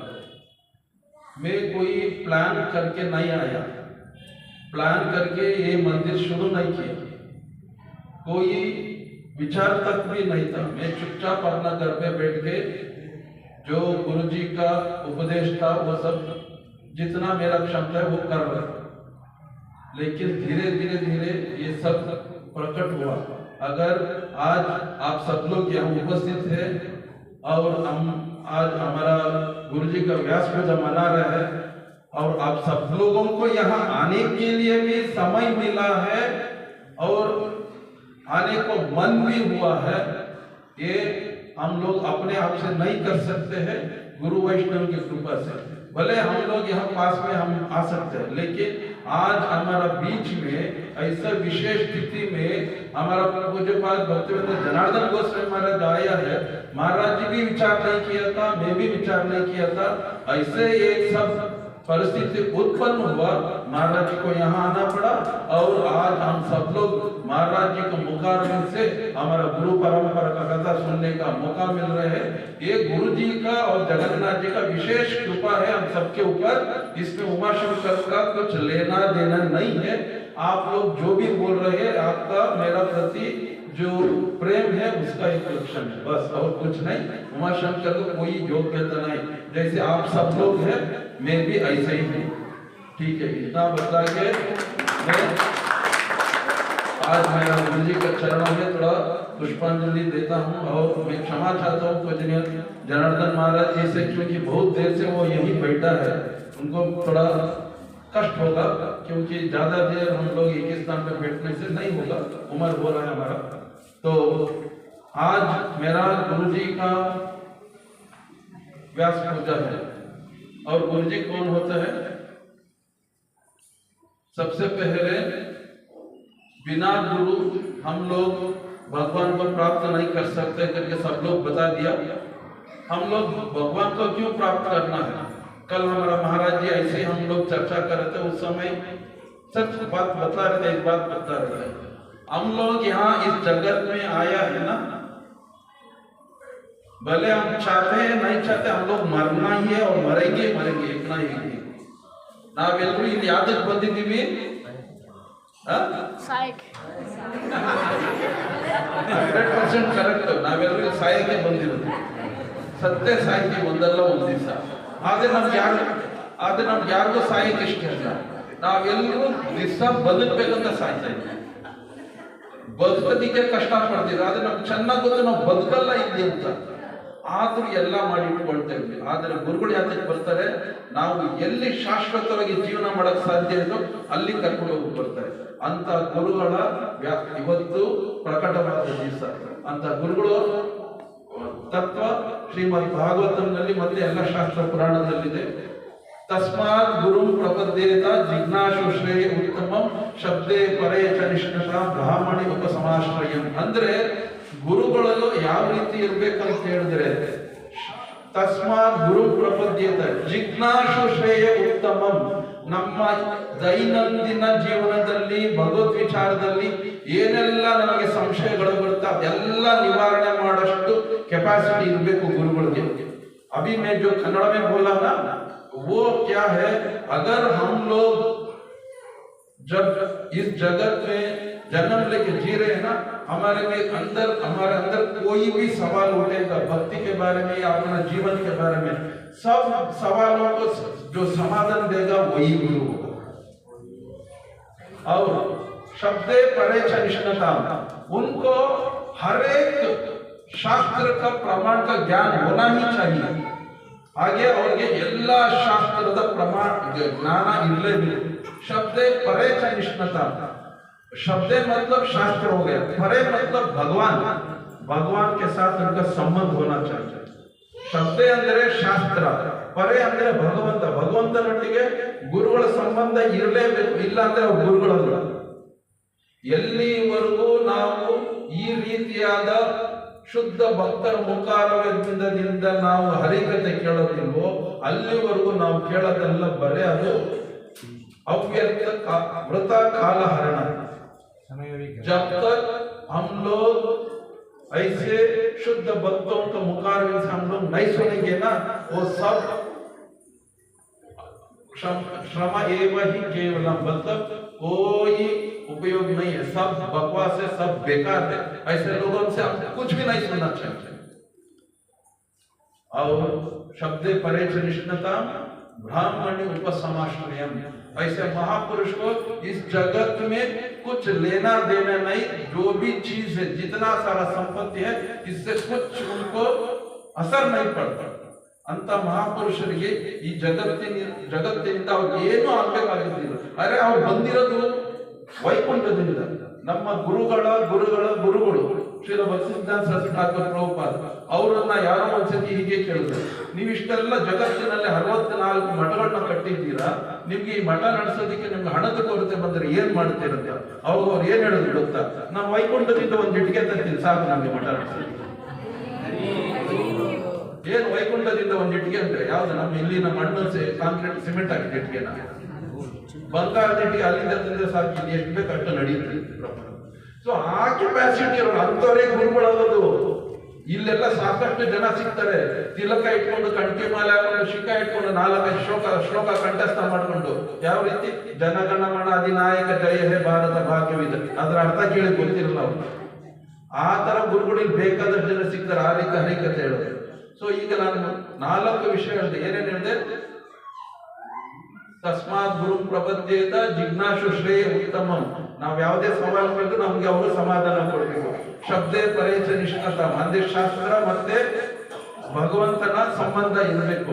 ब्राह्मणी उपसमाश्रय, इस जगत से उन लोगों का कुछ लेना देना नहीं।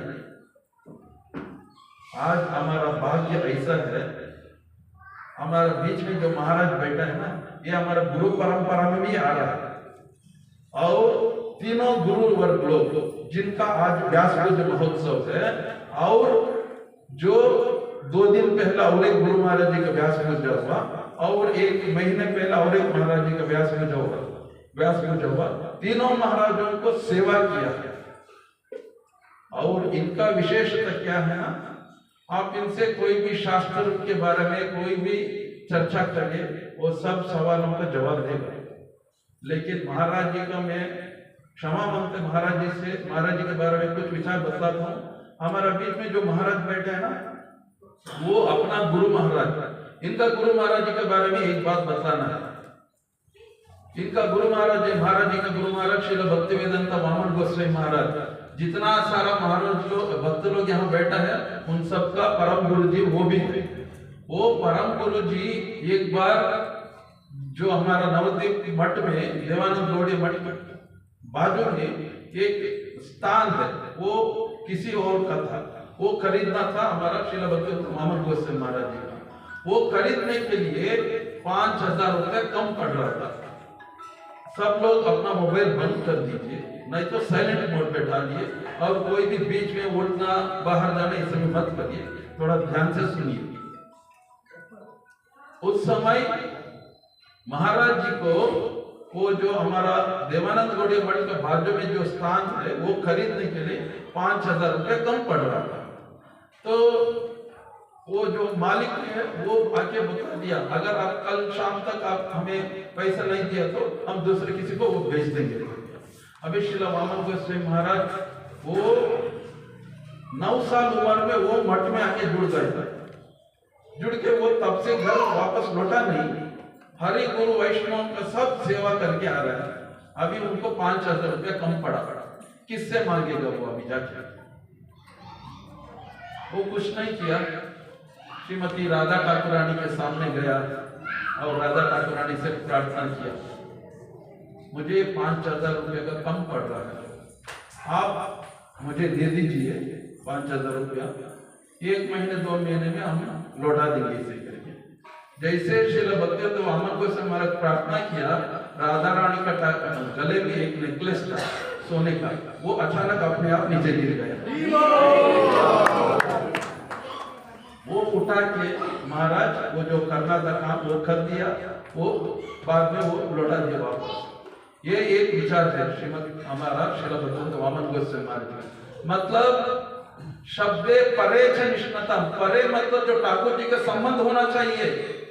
ऐसा नहीं बहुत सारा श्लोक उल्लेख कर दिया, बाद में हम बोल दिया हाँ मैं भी कथा करता हूँ करके। नहीं, ऐसे लोगों से हम लोग नहीं सुनना, सुनने से हमारा कल्याण नहीं होगा। तो बाद में और एक घटना हुआ, क्या है वो घटना? श्रील भक्तिवेदांत वामन गोस्वामी महाराज प्रचार का कार्य में थोड़ा दूर चला गया था देवानंद गौड़े मठ से। 3-4 महीने हो चुकी थी। उस समय मठ में सबको बता के गया, ठाकुर जी को कैसे सेवा करना, रसोई कैसे करना, भोग कैसे चढ़ाना करके सब बता के गया। लेकिन एक बार वहां शिकायत पहुंच गया महाराज जी के पास। कौन शिकायत किया? श्रीमती राधा ठाकुर ने शिकायत किया, अरे हम लोग 3 दिन हो गए कुछ खाया ही नहीं। महाराज जी ने पूछा, सब व्यवस्था करके तो मैं आया, क्या हो गया?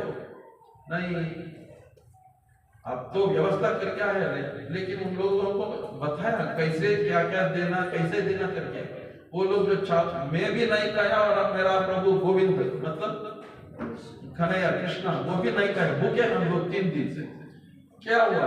वो लोग जो चावल दे रहे वो जल गया हुआ, जला हुआ चावल है, वो 3 दिन से वो लोग ऐसे ही दे रहे, इसलिए हम लोग खाया नहीं। वो दिन जिस दिन राधा रानी से वो शिकायत मिला, महाराज जी वो सब लिखे, डेरे में लिखे, मठ लौट के मठ में आते ही जो वो पुजारी वो सेवा कर रहा था उनको बुलाया और महाराज बहुत गुस्से में उनको बुला के पूछा किसने सेवा किया? वो पुजारी आके बोला ऐसा ऐसा नहीं। और मंदिर का जो कमांडर होते हैं उनको बुला के पूछा, बाद में पुजारी को बुलाया। पुजारी को बुलाने के बाद वो मान लिया, हाँ हमसे वो गलती हो गया, क्योंकि हम लोग बहुत ज्यादा लोगों को चावल बना रहा था, उस समय थोड़ा वो नीचे जल जाता था, तो इसलिए वो जला हुआ चावल दे दिए। तब महाराज ने उन लोगों को बताया, आगे से आप लोग अलग से थोड़ा सा चावल ठाकुर जी को जितना है उतना बनाओ और अपने लिए जो बनाना है ज्यादा वो बना करके। तो अभी बोलने का मतलब ये है कैसे होता है गुरुवर बोल करके। तो ऐसे गुरुवर लोगों का आश्रित है हमारा पूज्य पद भक्तिवेदांत जनार्दन महाराज।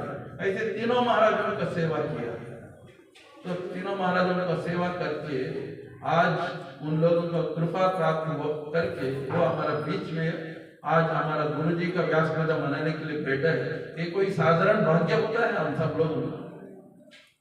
तो आज विशेष कृपा है मेरा गुरुवर्गों का और महाराज जी का। तो मेरा गुरु जी के बारे में 1-2 बात बताता हूँ। ನಾನು ಇಷ್ಟೊತ್ತು ಕನ್ನಡದಲ್ಲಿ ಹಿಂದಿನಲ್ಲಿ ಹೇಳ್ಬಿಟ್ಟೆ, ನಾನು ಕನ್ನಡದಲ್ಲಿ ಯಾರಾದ್ರೂ ಅರ್ಥ ಆಗಿಲ್ಲ ಕೈ ಎತ್ತಿ ಒಂದ್ಸತಿ।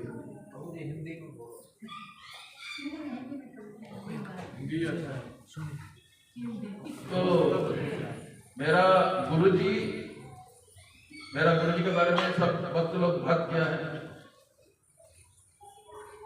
मेरा गुरुजी इस जगत में इसलिए प्रकट हुआ, अगर हम सब लोग आज यहाँ उपस्थित है, अगर मैं महाराज जी को जानता हूँ और मेरा गुरु भाई को जानता हूँ और सब लोग यहाँ उपस्थित है और पूरा इस्कॉन भी आज पूरा दुनिया में हरि नाम फैला रहे हैं, इसके लिए अगर कोई कारण है वो है श्रील भक्तिवेदांत नारायण गोस्वामी महाराज। श्रील भक्तिवेदांत नारायण गोस्वामी महाराज की जय।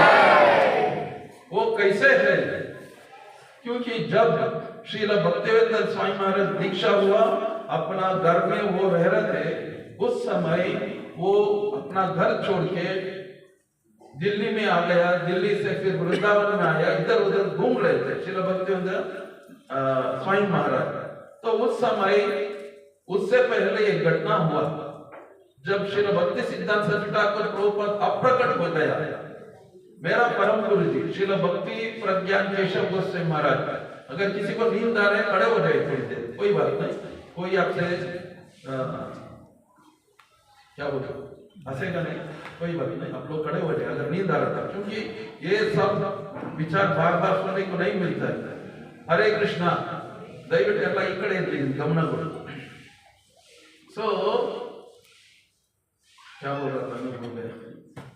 भक्तिवेदांत स्वामी महाराज अपना संन्यास लिया नहीं लिया, वो घर छोड़ के आ गया वृंदावन। तो तब मेरा गुरुजी वो घर छोड़ के आने से पहले मेरा गुरुजी का गुरु महाराज श्रील भक्ति प्रज्ञान केशव गोस्वामी महाराज, उन्होंने एक नया सेंटर खोला कलकत्ता में। अभी हम लोग जैसे सेंटर खोला वैसे उस समय सबको निमंत्रण भेजा। भक्तिवेदांत स्वामी महाराज भी उस समय अभय चरण बाबू था, वो अपना घर से वहां आए, वो इनाग्रेशन उद्घाटन जैसे अभी कथा हो रहा है वैसे कथा हो रहा था। और भक्तिवेदांत स्वामी महाराज जो इस्कॉन का आचार्य है वो आके दरवाजे पे खड़े हुआ था। तो उस समय मेरा परम गुरु जी श्री भक्ति प्रज्ञान केशव गोस्वामी महाराज इशारा किया किसको, मेरा गुरु जी को। उस समय जो नारायण गौर नारायण ब्रह्मचारी, मेरा गुरु जी का नाम ब्रह्मचारी का नाम गौर नारायण ब्रह्मचारी, मेरा गुरु जी को इशारा किया जाओ उनको बुला के आओ। किसको बुलाने के लिए बताया? भक्तिवेदांत स्वामी महाराज जो इस्कॉन का संस्थापन आचार्य है, उनको बुलाने के लिए। उस समय वो गृहस्थ था, सन्यास में हुआ। तो जैसे उनको बुलाया अंदर, मेरा परम गुरु जी ने क्या किया, उनको अपना जो व्यासासन होता है वो व्यासासन पे बैठने के लिए बताया। व्यासासन पे कोई इतना आसान से नहीं बैठता है, व्यासासन पे बैठने के लिए बताया। जैसे स्वामी महाराज व्यासासन पे बैठा, मेरा गुरु जी थोड़ा आश्चर्यचकित हो गया, पूछा, आंख से पूछा इशारा करके, कौन है करके। तब परम गुरु जी ने बताया ये मेरा गुरु भाई है, जैसे तुम मेरा सेवा कर रहे वैसे इनका भी सेवा करना है। ये कब हुआ? जब स्वामी महाराज ने सन्यास में नहीं लिया था, उस समय हुआ। उस समय से मेरा गुरु जी भक्तिवेदांत स्वामी महाराज को सेवा करके आ रहा है, समझ रहे सब लोग, सेवा करके आ रहा है। और बाद में जैसे स्वामी महाराज वृंदावन में आया, तब मेरा गुरुजी इनको जबरदस्ती से अपना मठ में लाया और लाके बोला आप यहीं रुकिए, कहीं नहीं जाना इधर उधर। भक्तिवेदांत स्वामी महाराज वहीं रह रहा था, रहकर सेवा कर रहे थे। और उस समय मेरा गुरुजी ने अपना गुरु महाराज भक्ति प्रज्ञान केशव महाराज, भक्ति प्रज्ञान केशव गोस्वामी महाराज जी से इतना प्रेशर डाला, आप इनको क्यों नहीं संन्यास दे रहे, आप संन्यास दे दीजिए जल्दी, उनको संन्यास दे दीजिए और उनको विदेश भेजिए, वो विदेश में जाकर प्रचार करना है।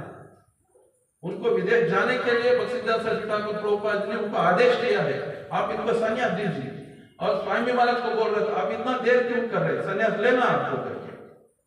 और ऐसे उन लोगों को जबरदस्ती करके स्वामी महाराज जी को मेरा परम गुरु जी से संन्यास दिलाया। और जैसे स्वामी महाराज संन्यास लिया, वो विदेश जाकर प्रचार करना शुरू किया। अभी अगर मेरा गुरु जी उनको जबरदस्ती नहीं किया होता तो, और उनको विदेश नहीं भेजा होता तो, विदेश भेजने के बाद बहुत सारा मदद किया, सेवा किया है। जैसे मृदंग भेजना, करताल भेजना, मथुरा पेड़ा भेजना, जपमाला भेजना, ठाकुर जी विग्रहों को भेजना, सब भेजा है। बहुत सारा जो लेटर लिखा है दोनों के बीच में, वो बहुत सारा लेटर भी है।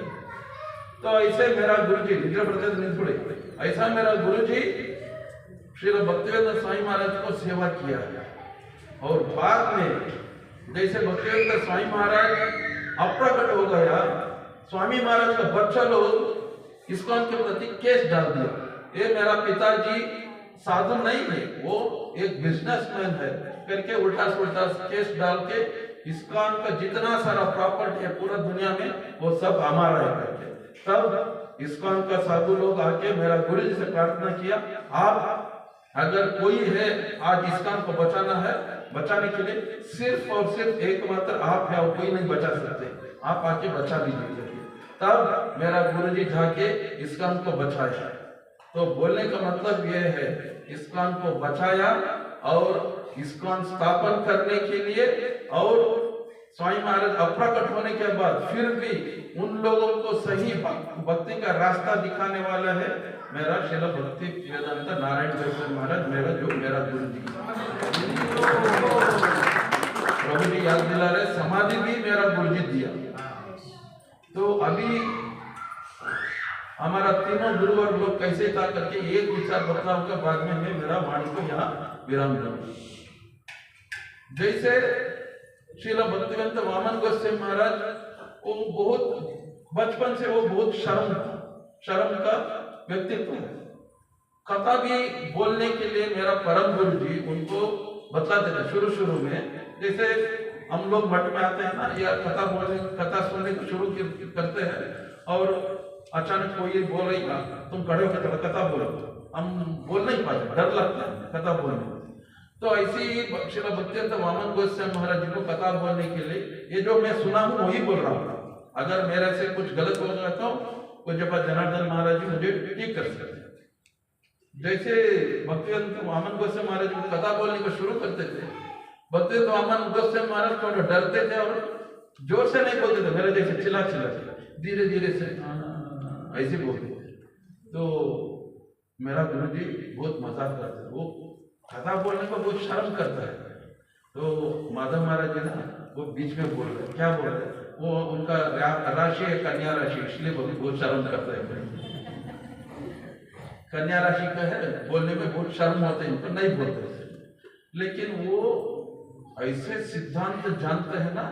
एक बार असम में किसी ने हमारा परम गुरु जी ने बहुत सवाल किया, तब मेरा परम गुरु जी ने श्रील भक्तिवेदांत वामन गोस्वामी महाराज को खड़ा किया और बोला, इन लोगों का सवालों का जवाब दो। वो ऐसे जवाब दिया, कम से कम 40-50 श्लोक दे दिया उन लोगों को, सब लोग चुपचाप हो गए। तो ऐसे श्रील वामन गोस्वामी महाराज हमेशा कोई भी सभा है सभापति होता था, और त्रिविक्रम गोस्वामी महाराज बहुत सारा सवाल खड़ा करते, उसको जवाब देगा मेरा गुरुजी श्रील भक्तिवेदांत नारायण गोस्वामी महाराज। दोनों में प्रेम कलह होता था ऐसे सभा में। विशेष करके जहां पे नवद्वीप में समुद्रगढ़ करके एक जगह है, जहां वो हमारा युधिष्ठिर महाराज अश्वमेध याग किया, और वहां समुद्रगढ़ में समुद्रसेन करके भक्त है, वो घोड़ा को पकड़ लिया और युधिष्ठिर महाराज भीमसेन को भेजा, जाओ वो घोड़ा को युद्ध करके उनसे लेके आओ करके। वहां दोनों जैसे वहां आता है, वहां पे हमारे गुरुवर्गों का एक चर्चा होता है, समुद्रसेन बड़ा है या भीमसेन बड़ा है करके। उस समय हमारा दोनों गुरु महाराज है ना, उन दोनों के बीच में तत्व विचार का बहुत सारा सवाल होता है। जो सवाल श्रील भक्तिवेदांत त्रिविक्रम गोस्वामी महाराज खड़ा करता है, उसको पूरा मेरा गुरुदेव श्रील भक्तिवेदांत नारायण गोस्वामी महाराज समाधान देते हैं। कोई भी एक सवाल करेगा श्रील भक्तिवेदांत त्रिविक्रम गोस्वामी महाराज, मेरा गुरुजी कम से कम आधा घंटा नहीं तो एक हफ्ते तक वही सवाल पर जवाब देते रहते। इतना ज्ञानी था हमारा गुरुजी, और वो भी कोई कमी नहीं है,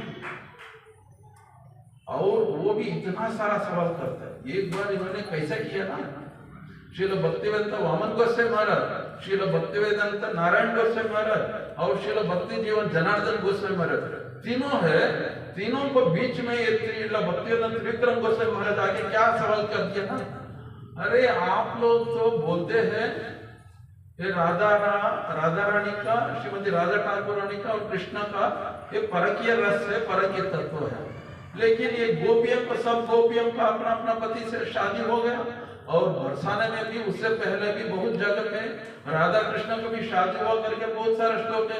आप लोगों का ये सिद्धांत मुझे बिल्कुल समझ में नहीं आता, सब गलत है करके उन्होंने तीनों को ऐसे बोल दिया, तीनों महाराजों को।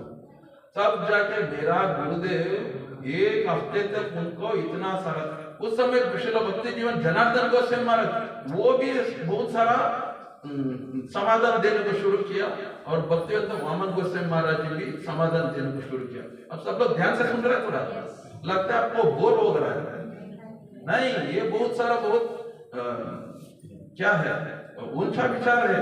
कैसे श्रील भक्तिवेदांत त्रिविक्रम गोस्वामी महाराज है करके मैं आप लोगों को बतला रहा हूँ।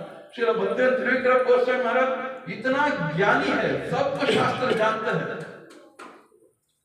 फिर भी वो ऐसा ऐसा सवाल खड़ा कर देते, किसी को सुना तो क्या हम लोग सचमुच में भक्ति कर रहे करेंगे। एक बार नवद्वीप परिक्रम हो रहा है, वो आके बीच में क्या बोल दिया, मैं 40-50 साल से परिक्रम कर रहा हूँ, अभी तक मुझे कुछ अनुभव हुआ ही नहीं, मुझे ऐसा लगता है सब बेकार है करें।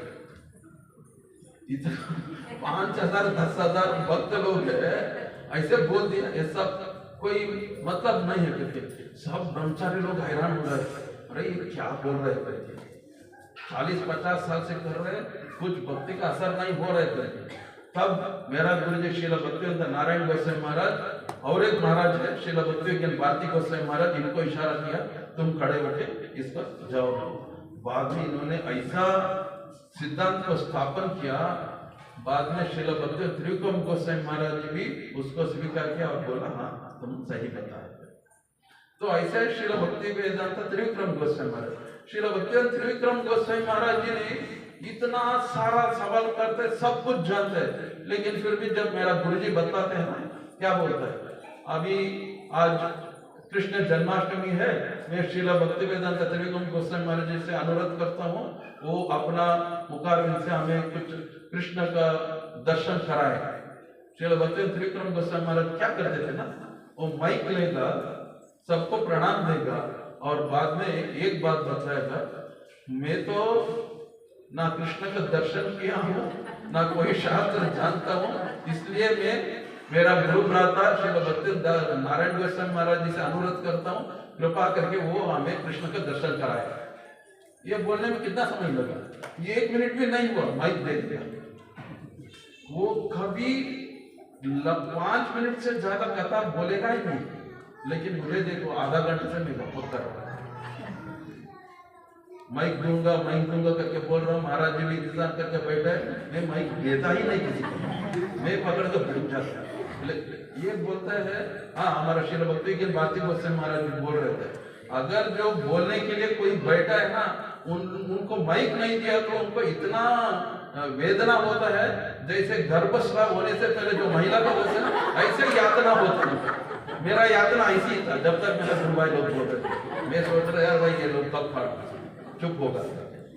तो अभी मैं श्रील भक्तिवेदांत वामन गोस्वामी महाराज, श्रील भक्तिवेदांत त्रिविक्रम गोस्वामी महाराज और मेरा श्रील भक्तिवेदांत वामन गोस्वामी महाराज जी को जितना मेरा मन में आया उतना पुष्पांजलि दिया हूँ, यही मेरा वाणी को विराम देता हूँ। वाञ्छाकल्पतरुभ्यश्च कृपा सिन्धुभ्य एव च पतितानां पावनेभ्यो वैष्णवेभ्यो नमो नमः।